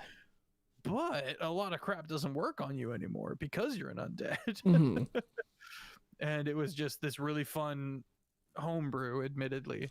This really fun, like, new, hey, well, I'm just an undead now. And so he'll take a hit to the arm with an axe, and he's just like, ow, and he doesn't bleed, you know, and he just has to walk around with his bone exposed for a while. You ever give a party the deck before? Yes. Yeah. Yeah, dude, I love the deck of many so much as a DM and a player. Specifically because I make sure that all of my parties know Good night, Austin. that it does not end well. Yeah. Yeah. What's up, I Austin? didn't do that. Have a good I night. gave them the deck and didn't talk about it. I was like, this is a deck of cards. And he's like, pfft. And he just like went to sell it. And the guy was like, because, you know, the arcane, they knew it was magic, but they assumed it was like cursed or something. And so the guy was like, I will give you these 3 legendary items for that. And they were like, wait a minute, we want this. That's Like, the hold on. equivalent. Like it can give you it can make you a king or a duke or something like that. It can give you a castle and a full castle. Well, a castle that can you have to give clear of monsters. That's cool. It'll give you it can give you an insta level up, or it can delete everything you own, or make some random NPC your like mortal enemy, or freaking death shows up to kill you, or your soul gets siphoned. That's the one I was gonna say. You get donjoned. I had a player get donjoned. It's so funny. Brutal. It's so good. Yeah, so I don't mess with the deck of many things, because he just went ahead and drew all of them. I have to reread the mechanics of how like the cards appearing back in the deck work. So if you don't pull all, or I don't remember, honestly. You like declare the number of cards you're gonna draw, then you have to draw no less than that. Yeah. Yeah, you can't renege on that. But there's something about like the cards reappearing to where you can like pull the same card once or so. I'd have to read it. I don't know. Yeah, D&D Demons Rogue that drew 5 cards, and he lost everything, got a legendary card, and has his soul taken away and a few other things. Yeah, it's disgusting. But what's crazy about death, like literally capital D, death shows up to take you away. The avatar of death shows up. And if anyone tries to help you, another one for them pops up. They get their own avatar of death to contend with. And it's just dirty. Like, it's gross. It's so OP. Like, it's angy. My favorite thing about the avatar of death is that it just does flat damage every turn. Yeah, it doesn't chunks. It doesn't roll the hit, chunks. doesn't roll damage. It's just like, I'm just gonna take 20 of your HP. Okay, give that back. 20 of your HP. It's not going anywhere. It's not going anywhere. It's just like, we're doing this until you die. It can be killed, you know, but it's stonky. Oh. And one of the other ones is like, you get a challenge rating 3 person to fight for you. Oh yeah, you get a squire. So at later levels, it's like, hello. Oh, thank you. I'm so glad you're here. This happened in Critical Role. He was like fighting a beholder or a dragon or something, and he was like, oh, and he just pulls another card, and this little challenge rating 3 knight shows up. He goes, Zah, what are we doing? My life for Strong Jaw. And he goes, fight the dragon. And he's like, the what? He looks over, it's like, ah! And you're like, ah! And he just leaves him to die. Like, he puts his armor on him and he runs away. Beat up this dragon. Die valiantly, for you. That's so meanest good. thing. It's amazing. Oh man. So Styx. So he left. How did he get picked up in wizard school again? I don't know. Maybe the Fearbolgs have a good reputation with the Magic's wizarding mage school. And so you showed up, and it's like its own writ of invitation. Maybe I had the Still gotta idea of prove yourself, but yeah. I had mentioned earlier the idea of like someone like from the wizard school like coming to like check out on like the donut hole, like getting lost along the way, and Styx being like, "Oh, hey, dipshit, to the left." Oh, thank you. You're clearly a powerful mage. I'm so glad you noticed. That's kind of weak. That is weak. What were you gonna say? Well, I was gonna say you could show up having left because it was you or him. You or your twin brother, and somehow in a way that makes you feel guilty about it. Maybe it's survivor's guilt. I don't know. Mm-hmm. Or maybe you both had to like wrestle and throw each other into the pit or whatever. Jesus Christ. I don't know. Furbolg's got reach. That's all I'm saying. They got the push, pull, and carry of a large sized creature.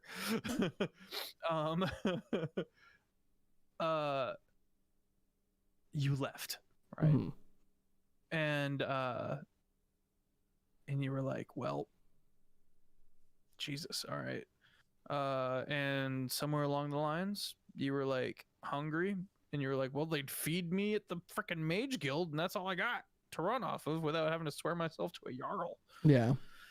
And then you grew up there, kind of a thing, or you matured and became a new person a couple times over, you know? Mm-hmm. But Matt Offbeat's character, let him fucking cheat off my textbook. Especially because you'd have a guilt of having like a brother. And I would replace him with kinda, Offbeat. A little bit. You would go easy on him at least, Mm-hmm. because he's a little bit of a con man. I can see him being willing to capitalize on once he noticed you were kind of going easy on him. But also then you guys became friends, and all that good stuff. Mm. That's probably how you ended up wanting to go to the Jarls that you picked, or the Jarl that you tried for, is because that's where he was going, because his daddy works there. Okay. His pappy makes crossbows. And so you applied for an internship under that court mage, not knowing it would be kind of a oof gig. Yeah. Because of the witch that's there, that is witches. kind of in place of him. Like I could see it one of two ways. One being the oh, by the way, your boss's name, the court wizard, his name is Osiric. Oh yeah. 2 S's, Osiric. I. Wait, what? Yeah, that's good. No, that's good. That's good. I like that. I like that more. Yeah. Oh, yeah. Gee, Rick. He walks up. Morty, Sticks. Oh, is this the court wizard, or is this the Jarl? This Okay. This is the court wizard. And so you're interning under him. And so I could see it one of two ways. One, he's super okay with it and just lives lavishly, and he doesn't have any responsibilities or he could be like jealous, which I think I like more. Yeah, I like that one more. And he's like, if I could get rid of this witch and get away with it, I would, but I can't, because she has control over ice, and that's Elsa. She freaking don't do that. So I'm running this campaign in my home group. Mm-hmm. Did they do that too? We have a rule. One frozen joke per sit down. Per night, I will allow one frozen joke. Thank you, Britt. And that's the house rule. Oh boy. I mean, if you guys abuse it, I'll instate it, but I don't see that happening to the point where I get upsetty spaghetti. Because it was bad. It was relentless. But cool. There's something about the phrase "donut hole to hell" that's just so That good. could be how your guy. Well, you wouldn't really have donuts then, did you? This is just how I take notes. Like, you should have seen me in like theology classes in like high school and middle school when I had to like take notes about Jesus. Like, I would be like writing notes and be like, Jesus went up to these fucking guys. Just like, look, this is how it's going to be. And then it's like, I would write in slang. In 1864. Yeah. And for some reason, I would remember it better than if I just like took like normal school notes. Yeah. Yeah. I You're right, Yame.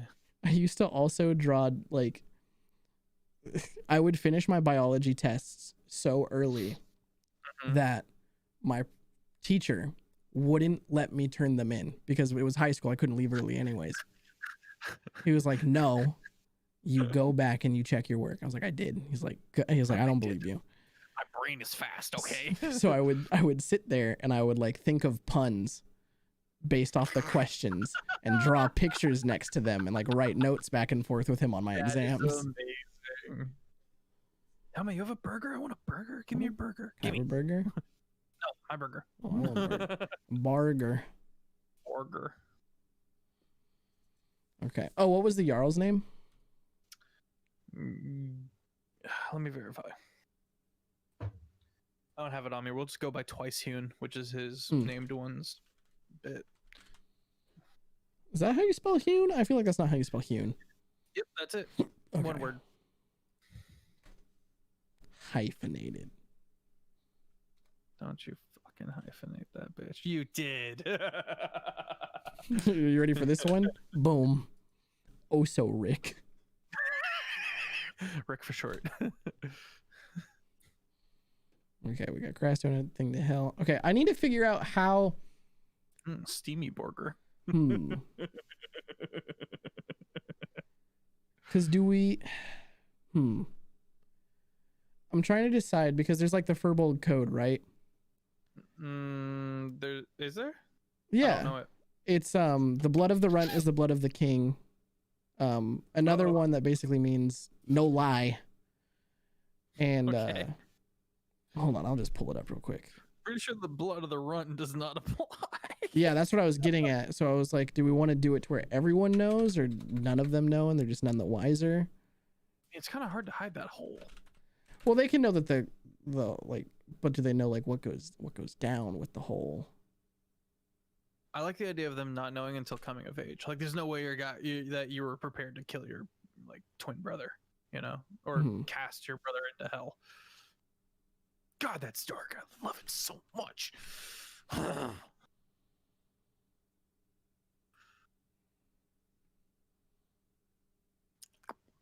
Is that the whole code? Okay. So Five Guys. bravery, effort, and honor over birth. The tribe's honor over yours. The blood of the runt is the blood of a king. Give 1,000 for nothing. Truth is the honor of the tribe. Oof. Yeah. This Furbolg colony was okay. So this Furbolg colony was cast out and forced to wander Kjol. So they probably don't go by that anyway. Okay. They probably turned their back on all that.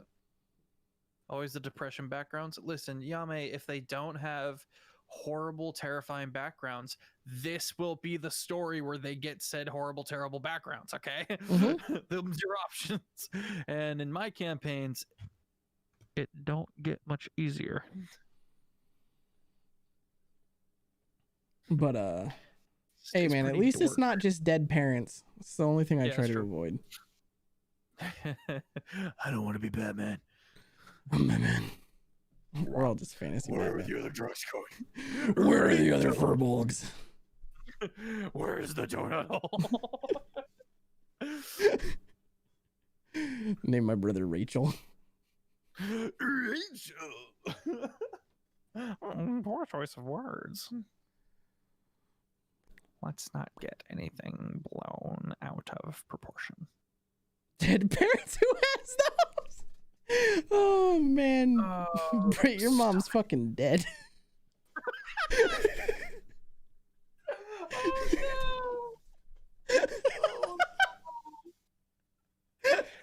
Oh no!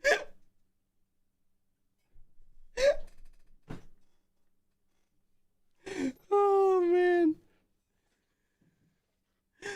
Oh shit. We killed Fef. Yeah, I'm dead. It's probably the most mild dead mom joke we've ever made to Brit. Really? Oh yeah. Oh yeah. They get rough. You should see AJ. You would know him as Papa Smurf in the Filthy Casuals. Yeah. He is super crippled. He is very much wheelchaired. He was my homie that got hit by the car. Mm-hmm. And so we're like, hey man, just walk it off. Do a lap. Do a victory. Oh, nice. Do a victory lap. He was like, wow. But he loves it. Thanks, guys. It keeps him going. It keeps him going. He's actually doing really well. Yeah. He almost stood today, the other day. That's awesome. I have a Yeah, he's been doing that. Go ahead. PT. Oh, Yeah. I was gonna say I have a buddy who I played rugby with who broke his neck in Oh my God. college and was paralyzed from the chest down. Oh, so he didn't have his arms? He didn't have his arms. Oh, that And- sucks. But from the time that happened, which was like a year after I graduated, so 2017, to now, he walks with a walker now. Wow, It's fucking crazy. that's insane. I had a teacher whose brother was in a freak skiing accident, Mm-hmm. and the person behind him had one of those aerodynamic kind of pointed helmets. Mm-hmm. Fucking stab him. Just collided with him and just right in the neck and just severed it. Just severed the whatever. Like And, the whole noggin. no, like or like his the spine, Like, okay. severed all the connecty bits. And the other day, not the other day, this was back when I was a kid, so this is all long past, so I was like in 7th grade. But she told me this story of how he's been getting better, and like he's got arms, and he wasn't able to walk yet, but he was working on like putting the thread through the needle. Mm-hmm. He was trying to do that for years and years and years and years, and he called and he was like, I did it, and I got so excited I dropped it. That's so good. He was so angry. He was like, and I dropped it and it fell out. Yeah, the body's ability to heal with like PT and stuff is insane. It's ridiculous. We don't know like most of how the human body works when what really like we got a lot of like, hey, this helps, hey, these chemicals are good for you, hey, these chemicals are bad for you, you know what I mean? We've got a lot of, we think we know how this works, we think we know why that works, but like we still can't technically figure out exactly why we need to sleep. Yeah. Like it's crazy. And personally, it just leads to like there's so much more going on than just the physical for me.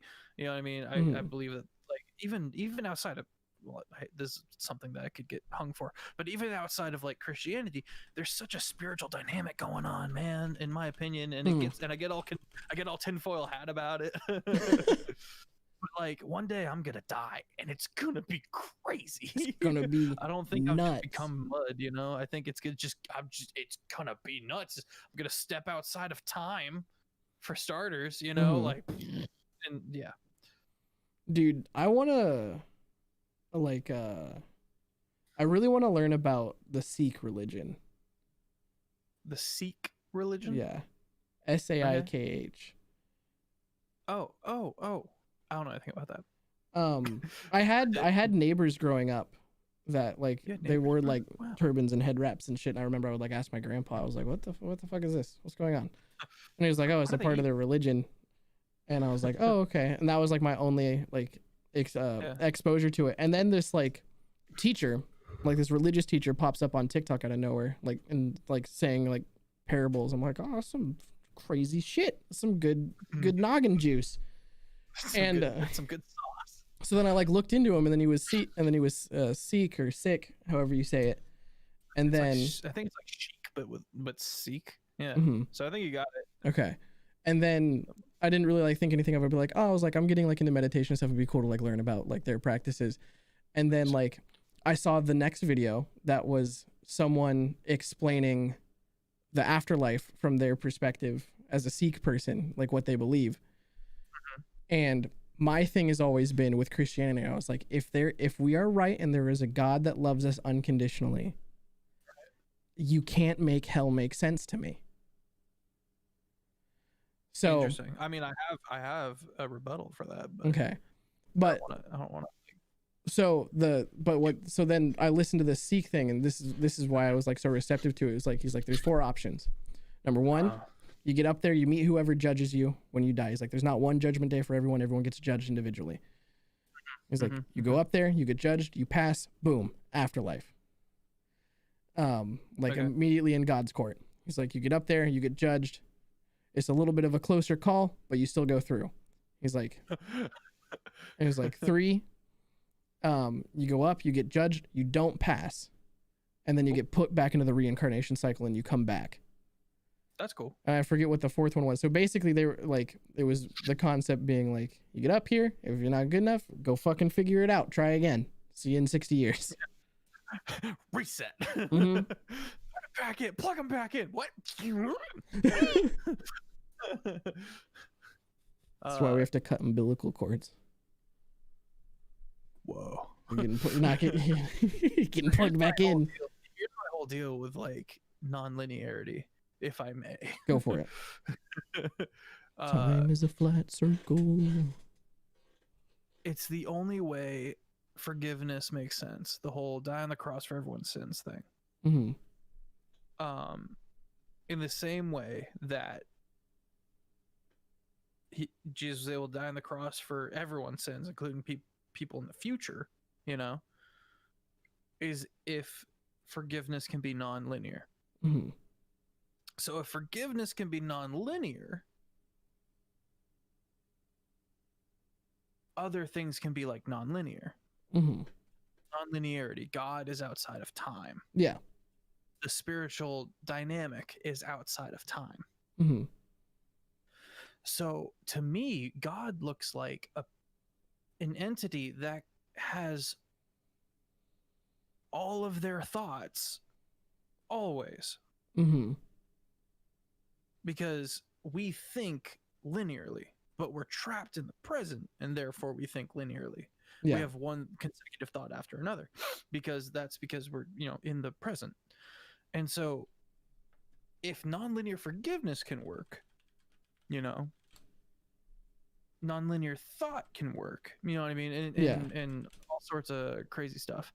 Hell is really not what people preach these days. Mm-hmm. And it pushes up glasses, 1 to 3 Christian colleges. So I'm quite learned, and whatever. But what was really great about most of the colleges I went to, not all of them, most of the colleges I went to, they all taught, all the professors believed in completely contrasting theologies. Okay. And so they were teaching us to think for ourselves. Mm-hmm. One person was like, you have this type of Bible, you have this translation, does it have this scripture in it? And I'd flip it over, and there was a whole scripture missing. And I was like, excuse me? Like, huh? Then I pull up the other Bibles, and it has that scripture in it. So I just tossed that one in the garbage. And that was like the NLT or whatever, the New Living Translation. And then a whole other professor would only teach from the NLT. And so it was just like, I got a lot of contrasting stuff. And so what I learned to do was go back to the original Hebrew, go back to the original Aramaic, go back to the original Greek or whatever. Mm-hmm. I don't remember. But hell is the absence of God. Yeah. And again, this is something that I could literally get in trouble for saying, but because I work for a church, if anyone doesn't know. Yeah. I'm a sound guy.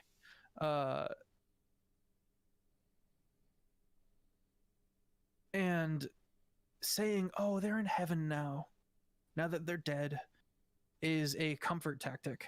Because supposedly what actually happens is when you die, you're dirt. You're dead until Judgment Day. And then everyone gets up, and your judgment is cast on the spot. They don't go up to heaven.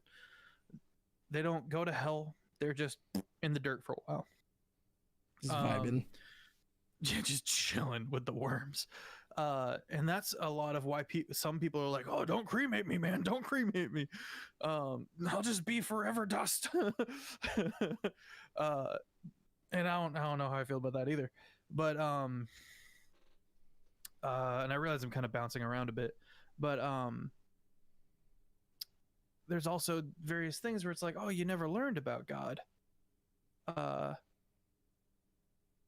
So we're going to judge you on your heart. We're going to judge you by, some people think that you'll be judged by your actions, and that is like super unscriptural.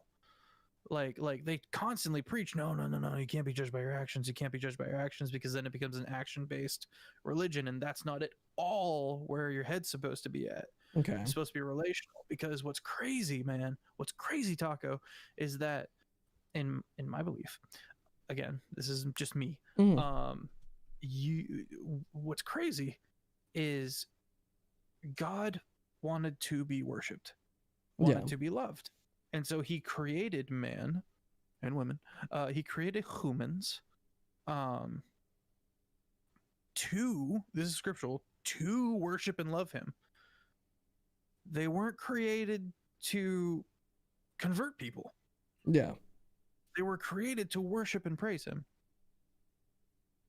Now, love isn't real unless you choose to love. Yeah. It's not a switch you can flip. You have to work at it. And if there is choice, then you can choose not to. Yeah. And that, I think, I don't have the answers. I'm just chewing on stuff over here. I'm excited to step out of time one day and figure those answers out, or hopefully figure those answers out. But I think that's where your heart gets judged. It's interesting to me that you said the thing that hell is the absence of God, because my grandpa, who's still living, who used to be Mormon, started Baptist, then Mormon, then Mormons believe really interesting stuff. Some whack shit. We got kicked the fuck out of the Mormon church. No, really? Yeah. I wasn't alive at the time. It was my grandparent, well, the family. It was my grandparents and my mom and her siblings that got the fucking boot. But my grandpa was the first person to say that to me. The thing about, like, he was like, no, hell is just the absence of God. It's not like fire, brimstone, all this crazy shit. It's just not that. I was like, huh. Again, I could be wrong. I don't know. I don't have all the answers. Nobody fucking knows. Yeah. And everyone who says they do, they're selling you something. Yep. I don't trust any Bible that made a profit being translated into another translation. Like the NLT, for example. Someone made a penny. Someone made some money, and then whoever's giving them that money is dictating what that translation will be, and therefore is influenced by an outside factor. Dude, we are not made in God's image. The actual translation is we were made in his shadow, implying like in his outline. No, implying that he was there. He personally stepped into the physical and was like, breathed life into us. Now that could be translated into that's when we I wouldn't say ascended, but like became human. Yeah. When we became even able to choose love. Maybe even in like most translations of the current Bible, in Genesis, there's two different creation stories. There's the one with Adam's rib, and then there's the one about being made of clay and having life breathed into you. Yeah, so he formed us out of the dust and formed us out of the clay or whatever, and then later he made women out of Adam's rib. He put Adam to sleep, stole his rib, and made a female. If you guys want to see some spicy, crazy Christianity tinfoil hattie stuff, check out Everything is Spiritual by Rob Bell. And I say crazy tinfoil hattie is because he went on to deny the existence of hell and got like kicked the fuck out of the church. Like I like how you were like, wait a minute, it's not my stream, I can cuss. Yeah, dude, I was a little sweaty later about like, man, I talked about some like heavy illegal shit that I did a while back on his tacos. Oh, YouTube dude, stream. you've listened to the podcast.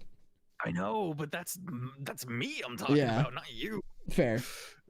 But, yeah, and so See you again, in court. just talking about like Rob Bell and stuff like that. The church nowadays is so like backwards, but not all of it is the church's fault, because like, dude, the original church. I'm still on this tangent. If there's any, if you want to take this however into whatever direction you want it down, but the original church worked totally different than our current church. Tithe meant a whole different thing, because in the original church, it was like, okay, give us all your crap, all your physical possessions, and that's why people trip over the, well, why do you have physical possessions? You call yourself a Christian. As out of context. The original church worked like this: give us all your possessions. It was actually very communist, socialist. Give us all your possessions, and we divvy out to everyone in the church everyone's possessions by what's needed. And so you join the church. Thank you for your possessions. Also, what do you need? Shoes? Got you. Bed? Got you. Sheep? Got you. You know, whatever you need, we got you. Yeah. You've got a new kid. You've got a new kid. Here's some baby clothes. Here's a crib, etc. Here's some hummus. I don't know. Cover that baby in hummus. That baby that gets covered in peanut butter. But Jewish. But make it Jew. Freaking and then after that, whatever you got, whatever you earned, whatever you gained, you possess later. You know, if you inherited a bunch of sheep, you give 10% of that sheep, and you keep what you've gotten. So you don't keep giving everything you own to the church. You give 10% of what you keep gaining throughout your life to the church, so that they can keep up this, oh, thank you for joining the church, here's some crap. Yeah. Now, the reason we can't do that anymore is because we have microtransactions. Fucking they didn't Fortnite. They didn't spend $10 a day, $30 a day. It was like, oh, once a month we trade in some chickens or whatever, and gold or what? Gold, D&D. Here's 5 platinum. They didn't spend money every damn day. You know, it's a totally different world we live in. And so the church has had to change because of that. They can't expect you to give all your crap over the second you convert. No one would convert.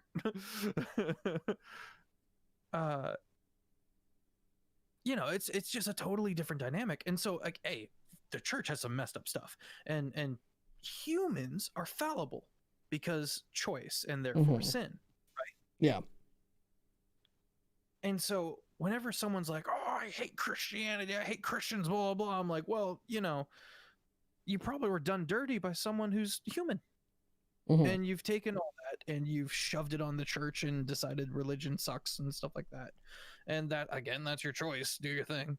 You know, I'm not gonna treat you any different just because you don't want to believe in what I believe in. That's dumb. You know, there's so many hateful Christians out there, but there's really, like, also a lot of great Christians, and the media forgets that, and it pisses me off sometimes. Yeah. Oh, you know, you said media. It reminded me of something. So I live in the constant Fox News house, right? Oh, and God, yeah. I fell asleep on the couch watching like some 40K Warhammer 40K stuff, and I wake up to the sound of fucking Fox News. I'm like on the couch. I wake up and I look, and it's this guy this Toronto journalist who tweeted something along the lines of like, oh shit, just realized that I've accidentally been using dog shampoo on my hair, and made a joke about it. And then Seth Rogen just fucking like came out of nowhere and came for the guy's throat. because he like the Toronto journalist like did some reporting on why he didn't think some specific thing was like white supremacy tied and like gave reasons for it. I haven't read his article or anything, but so Seth Rogen was getting all mad at him about that and like lumped that into everything. So they bring this guy onto Fox News to try and get him to like shit talk Seth Rogen and these easily offended leftists and blah blah blah blah blah. And the guy's he's like nah, he's like, I'm just kind of upset. He's like, I don't get why. He's like, if you read the article, like there's like some valid arguments that I make, and like I love the guy's movies. And the guy on Fox News is on there going like telling this guy to like man up and stand up for himself and shit. And he's just like nah. If he's not a human. Yeah, he's like, nah, dude, like blah, blah, blah, just like says something. And then on the air goes to the interview, he's like, you know I'm a fucking leftist. Like, what do you want from me? And I'm like, dumbass anchors bringing on a reporter from Canada. Are you kidding me? The most conservative person in Canada is a Democrat here. Like, what do you want? Yeah. I have a lot of moments where people like get weirdly upset with me because I don't fit what they picture like a religious person to be. A religious, kind of conservative, kind of traditional maybe would be the term you use. Human, because I'm not like a raging cuck. Yeah. and people get like angry at me and they start like fishing for like something they can be mad at me about and stuff like that. It happens a bit more often than I care to admit. It's because people generate like, it is a lot easier to exist in a world of black and white. Yeah, that's exactly it. And then when you are shown that people that you have learned to hate are people, all of a sudden your worldview just like shatters, and that makes people uncomfortable. So it's like, no, I can't be the asshole. You have to have something wrong with you. I have to be valid in my opinion. Yeah. And we live in a culture of like shifting blame. We shift so much blame. It can't be my fault. It's got to be the government. And don't get me wrong, government's borked, but like anything to not be the problem. Yeah. I'm the victim, So much of that going on. Speaking of, makes me angry. Trying to figure out if you're the victim or not. Okay. I used to ride the bus. Oh, no. I used to ride the bus in Montana every morning to my job that was like an hour bus ride away. It was my second job of the day. And I would catch up on sleep on the bus ride. But I couldn't sleep in the heat of the bus, so I would open my window no matter how cold it was. Okay. And I would always try to sit to the back so that there wasn't anyone like getting ass blasted by my winter air. So I'm like in my bus seat, and a woman ends up like sitting next to me, and I'm like, okay, I'm gonna go to sleep. Fucking pull down the window. I don't know if she was next to me or across the aisle from me. Pull down the window. You pulled down the window? Yeah. Oh, like you opened it? I opened the window. And I like put my head next to it so my face is just getting and go to sleep. That's the way to go. I wake up to this woman on top of me. Oh my god. Closing the window. And I'm like, okay. Lay there for a little bit. She gets off me, and then I open the window. Nice. Go back to bed, and I wake. We did this 3 more fucking times. No. And I came home after work. I'm like, was I the dick? I was like, it wasn't, the window wasn't wholly on just my seat. It was like one of the ones that like straddles the back of a chair, but there was no one, I don't think there was anyone in front of me. So I was just like doing it, and then she just come over and close my window. I'm like, I'm trying to sleep. So you're telling me she could have walked around to the other chair? I think so. Closed it from there without crawling over you.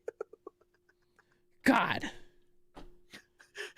I can hear the long-seated heavy stone of frustration that you've got in you over this. Fuck that lady. Fuck this one lady in particular. Oh I'm man. drinking. Okay. The peach The peach brandy of fuck that bitch. an ode to fuck this one bitch in particular. God. Chat, you guys got anything you want to ask Fef? Yeah, ask me things. He's less Please censored don't over be here. angry things about Christianity. It can be. I can take it. I'm a big boy. I'm a big kid now. Or she could have asked. Yeah, she could have asked me to close the window, and I would have said no. Close your window, please. Thank you. That probably would have worked if she had like nudged you and been like, "Hey, can you please close the window? I'm very cold." Makes up some BS medical reason, you know. My thyroid's broken. Am I gonna Discord meet Fef? That is a good I don't know. question. I'm constantly in the long shot Discord. Oh my god. I wasn't ready for that. Fef on a scare from 1 to 10. On a scale from 1 to 10, how fucked is Taco during this campaign? As usual, 10. My face won't make it through the first episode. I'm like, I have some oof. Really? Like, set up. I have some gnarly stuff ready in the pocket. I'm like mentally preparing for episode 1 character death. I mean, I hope not. I'm braced. I'm talking out a lot. Dude, give Honestly, it. I haven't really. I just kind of gave up on like if you guys actually die, I'll actually be surprised because you guys are just always so ready. I guess that is a dangerous headspace to be in, but like you guys just always murder your way through everything I throw at you guys. So I've had to go and get like gross stuff. Fef, read that radio intro below, Taco. Should I? It's up to you. Go for it. It's a lo-fi radio Hang on. station. Let yourself go on Sacramento's best lo-fi station, KRLS 97.9, The Void. Chat, can do a do little you bit. just want to repeatedly point out that all the people around me can do it better than me? Let That's what we're yourself go doing on today. Sacramento's best lo-fi station, KRLS 97.9, The Void. The Void, The Void, The Void, The Void. We'll slapback reverb on it. Or slapback Yeah. delay. See, we can all do it the first time. What? Taco's face? I missed it. I missed his face. I was too focused. It's right here. Oh, hi. Hello. It's so soft. Dude, my favorite thing ever is shaving and forgetting I shaved and then sitting down and be like, oh. And then like getting on Oh. camera and being like, oh, I have a jawline.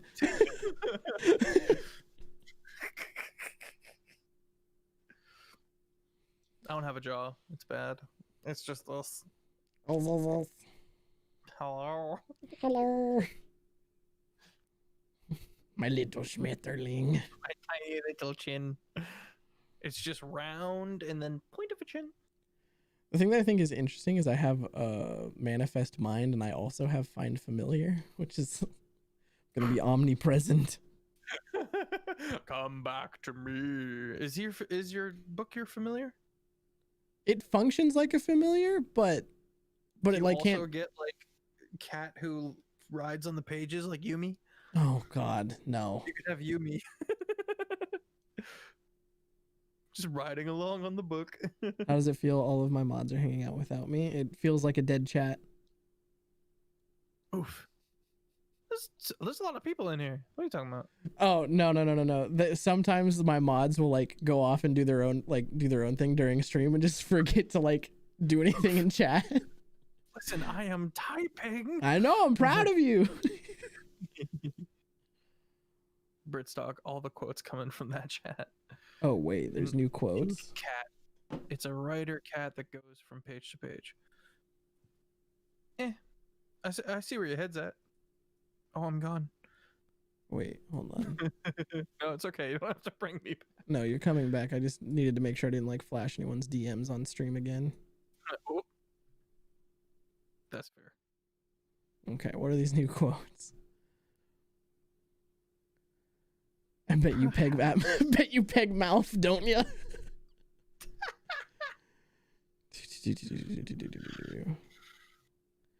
Those are known for slinging their poo, and I just can't handle that. King Kong versus Godzilla.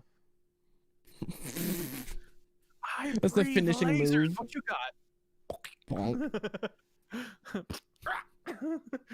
Give you hepatitis. Not always in Eli's pocket, but when I am, Chibi makes it weird. Fair enough, chat.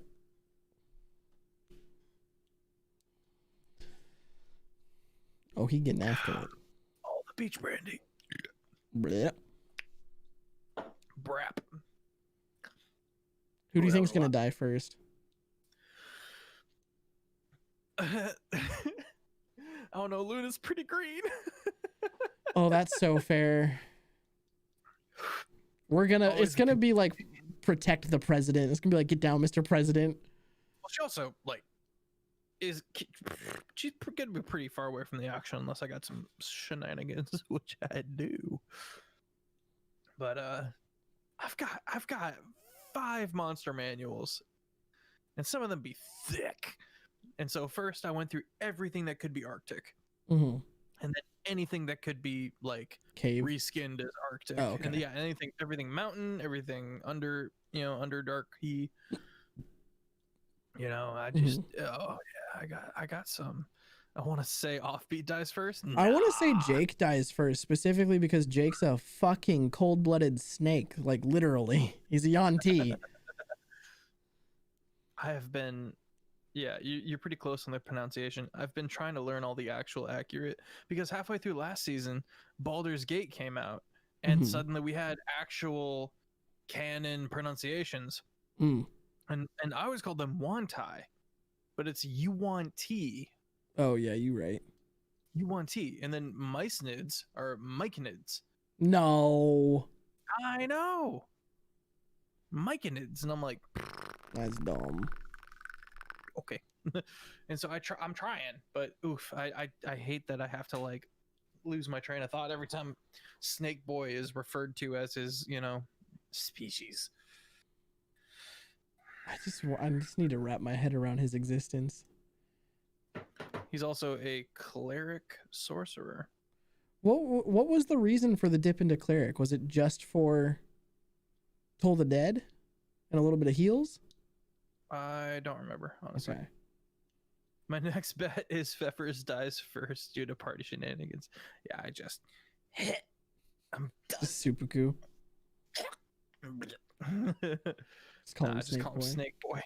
And Has he picked a name yet? Is he going with Ikafar? I think so. Nice. I think I like threw a name out of nowhere, and he was like, "Dude, I like that." Okay. I don't remember if it was Ikathar or what. The Slither Man. You know what Ikafar is? Rafiki backwards. Sikathar? Oh yeah. Pfeffers has brain breaks before a party member dies. Sometimes. I'm so excited, man. I'm excited too. Tuesdays and Thursdays, 8 p.m. EST on the Long Shot RPG Twitch. I need may to. shill. Yeah, go for it. I need to get the party together for like bonding or something. Because we need to. On my shirt, We need to my shirt pull says, Luna. "I'm the sound guy. No one knows I exist until I screw up." True. It's so true. It hurts a little. But I saw it on Amazon and I was like, hey, purchase. The other one is, yes, I'm the sound guy. Yes, I know what all those knobs and sliders do. And that's the one I wear to church. Because the other one's a little too spicy for church, I'd feel bad. Like I'm silently calling them all out. It's true though. The sound guy gets a real hard rap. Yeah. Like on one hand, what I was taught was like, make sure you're not the fifth Beatle, Mm-hmm. You're not the fifth Beatle. Don't act like you are. You're there to make what they're doing sound good. Don't like muck it until it's like clearly the sound guy is doing some crazy stuff. Like, don't do that. On the other hand, like a pat on the head, anything, you know, it just goes a long way. We don't get recognized at all No. until something goes wrong, and then everyone starts looking at us. And that's not just church; that's just all sound guys. We get a Dude, I was at a concert once, and someone got fucking fired that day. Like fired. Because I was at the show, and one of like the headliners like comes up to do their set mid set. The second, so there's the rhythm guitar who also does the primary vocals, and then there's a bass player who has like some verses on some songs. Okay. No audio from his mic. Oh yeah, you got fired. Yeah, so they go to do. Oh, no. So he Dude's goes done. to sing his verse, no audio. Oh. The band live. Neck started hurting. The band live pivots, like repeats the refrain, and then goes back into the first verse with a new mic. No audio. Oh, that must have been something else. That must have been like faulty wiring or something. Someone Which, got again, is fucking still fired. on the sound guy, but like he has a whole team. What did Britt used to do? Tell in the Fef what I sound used to booth. do in it. Oh, Britt was in theater and worked sound for the Nice. theater program, and had copious amounts of coitus in the sound booth. Hey, ain't No nobody one would looking hear in the him. sound booth. No one would hear him. God. Why is the volume getting so loud and so quiet so fast? It's my tits. Slapping them up and down. I'm sorry. I was wild in high school. I didn't get crazy until like College I for was like me. 18. Yeah, Yeah. until like college. I smoked a cigar and it was downhill from there. Dude, in Hawaii they have these crazy delicious cigars. Oh, You ever had a cigar that just tastes like fucking chocolate? yeah. It's That was the one they had in nuts. Hawaii. Mhm. It was like chocolate, coconut, other stuff, coffee. It was crazy. Yeah. Anyways, I'm a skedaddle and tell chat to go to bed. Okay. How Feel you like we feel? covered some good stuff. Yeah. How you feeling about sticks? I like them a lot. There's a lot there, especially with our Horizon Walker. Mm-hmm. How many times do you So think you're I gonna would- call him Stitch? Probably not too many times, but at least once. Yeah. I'm excited to see how your character like acts when you kind of get Luna's vibe, the Horizon Walker, Farron, I think it is. Mm-hmm. Be chewing on that because Like the whole like portal-y thing, or like her yeah, character's personality? She do portals. Her whole deal is portals. Okay. And you have some experience with a very specific portal known as Grass Donut Hole. Donut hole to hell. Yeah. That's Maybe like you don't know a it goes to it's a death metal band. maybe you know he just doesn't die. And maybe she's gonna be the one to tell you it goes to hell. That's whack. That's whack. Yeah, well, that's what I do. This poor guy. Sticks. If you think you've got it bad, you should see what I've got lined up for Brady in the Terraform campaign. Whose character? Dorky. Oh. Oh, who's this new girl that's just been popping up in the back of your TikToks? Oh, that's Ashley. Okay. That's Red. She's great. Go follow her. I shall. Go to my TikToks. Find Find the the ones. adorable redhead and go follow her. She's got the almighty favor of the TikTok gods on her right now. It's glorious. Oh, yeah, It you're must, not ready. it must be nice. Oh, I'm not going to say nothing. Death. But Destruction. tomorrow night, Pestilence. Tuesday night campaign, we starting up. And then Thursday, we'll be going to Kyol. Going to Cuba. Nope. We're not gonna go hang out with Tupac in Cuba. Is that where he's at? Wait, Tupac is dead. There's a conspiracy theory that he's alive and in Cuba. I mean, that dude got shot a lot. I'll have to find some resources on it, but this is some crazy shit about it. Okay. Oh, we also got Taylor Ann Tracy. TikToker with one blue eye, one brown eye. That's cool. She's pretty cool. She's joining us. She's playing a druid On Tuesday? in the Terraform campaign. Mhm. Yeah. Petition to bring Fef into the voice chat after stream. It's wild in here. What do you do? I mean, he's always welcome. It's a FEF decision. The petition won't could be do cool. anything. That could be cool. I mean, I kind of want to see the petition because I love praise, but I thrive on vibes. No, but yeah, maybe that'd be cool. All right. Especially if the chat already like had seen and wanted to talk about said Terraform campaign. We shall see. Well, I guess that'd be difficult because they'd already be in your stream. Anyway, I'm gonna put these buggers to bed. Chat. good night, chat. Pfeffer said goodnight. I cut him off. I'm sorry. But per usual, y'all, thanks for hanging out. This was a wild stream. I have to finish my homework, but per usual, y'all, have fun, be safe, don't die. Peace and blessings. It is the Monday morning, so I'll be seeing you guys on Wednesday. Sip, sip. Go check out Pfeffer's other stream tomorrow on Tuesday, and be ready for us on Thursday. The VC I'm able to join to Wheeze, maybe. But if you're new here, all my links are down in the description. The Discord, if you want to join for updates, is also down in the description, all that good stuff. And yeah, thanks for hanging out, everybody. Peace and blessings. See y'all later.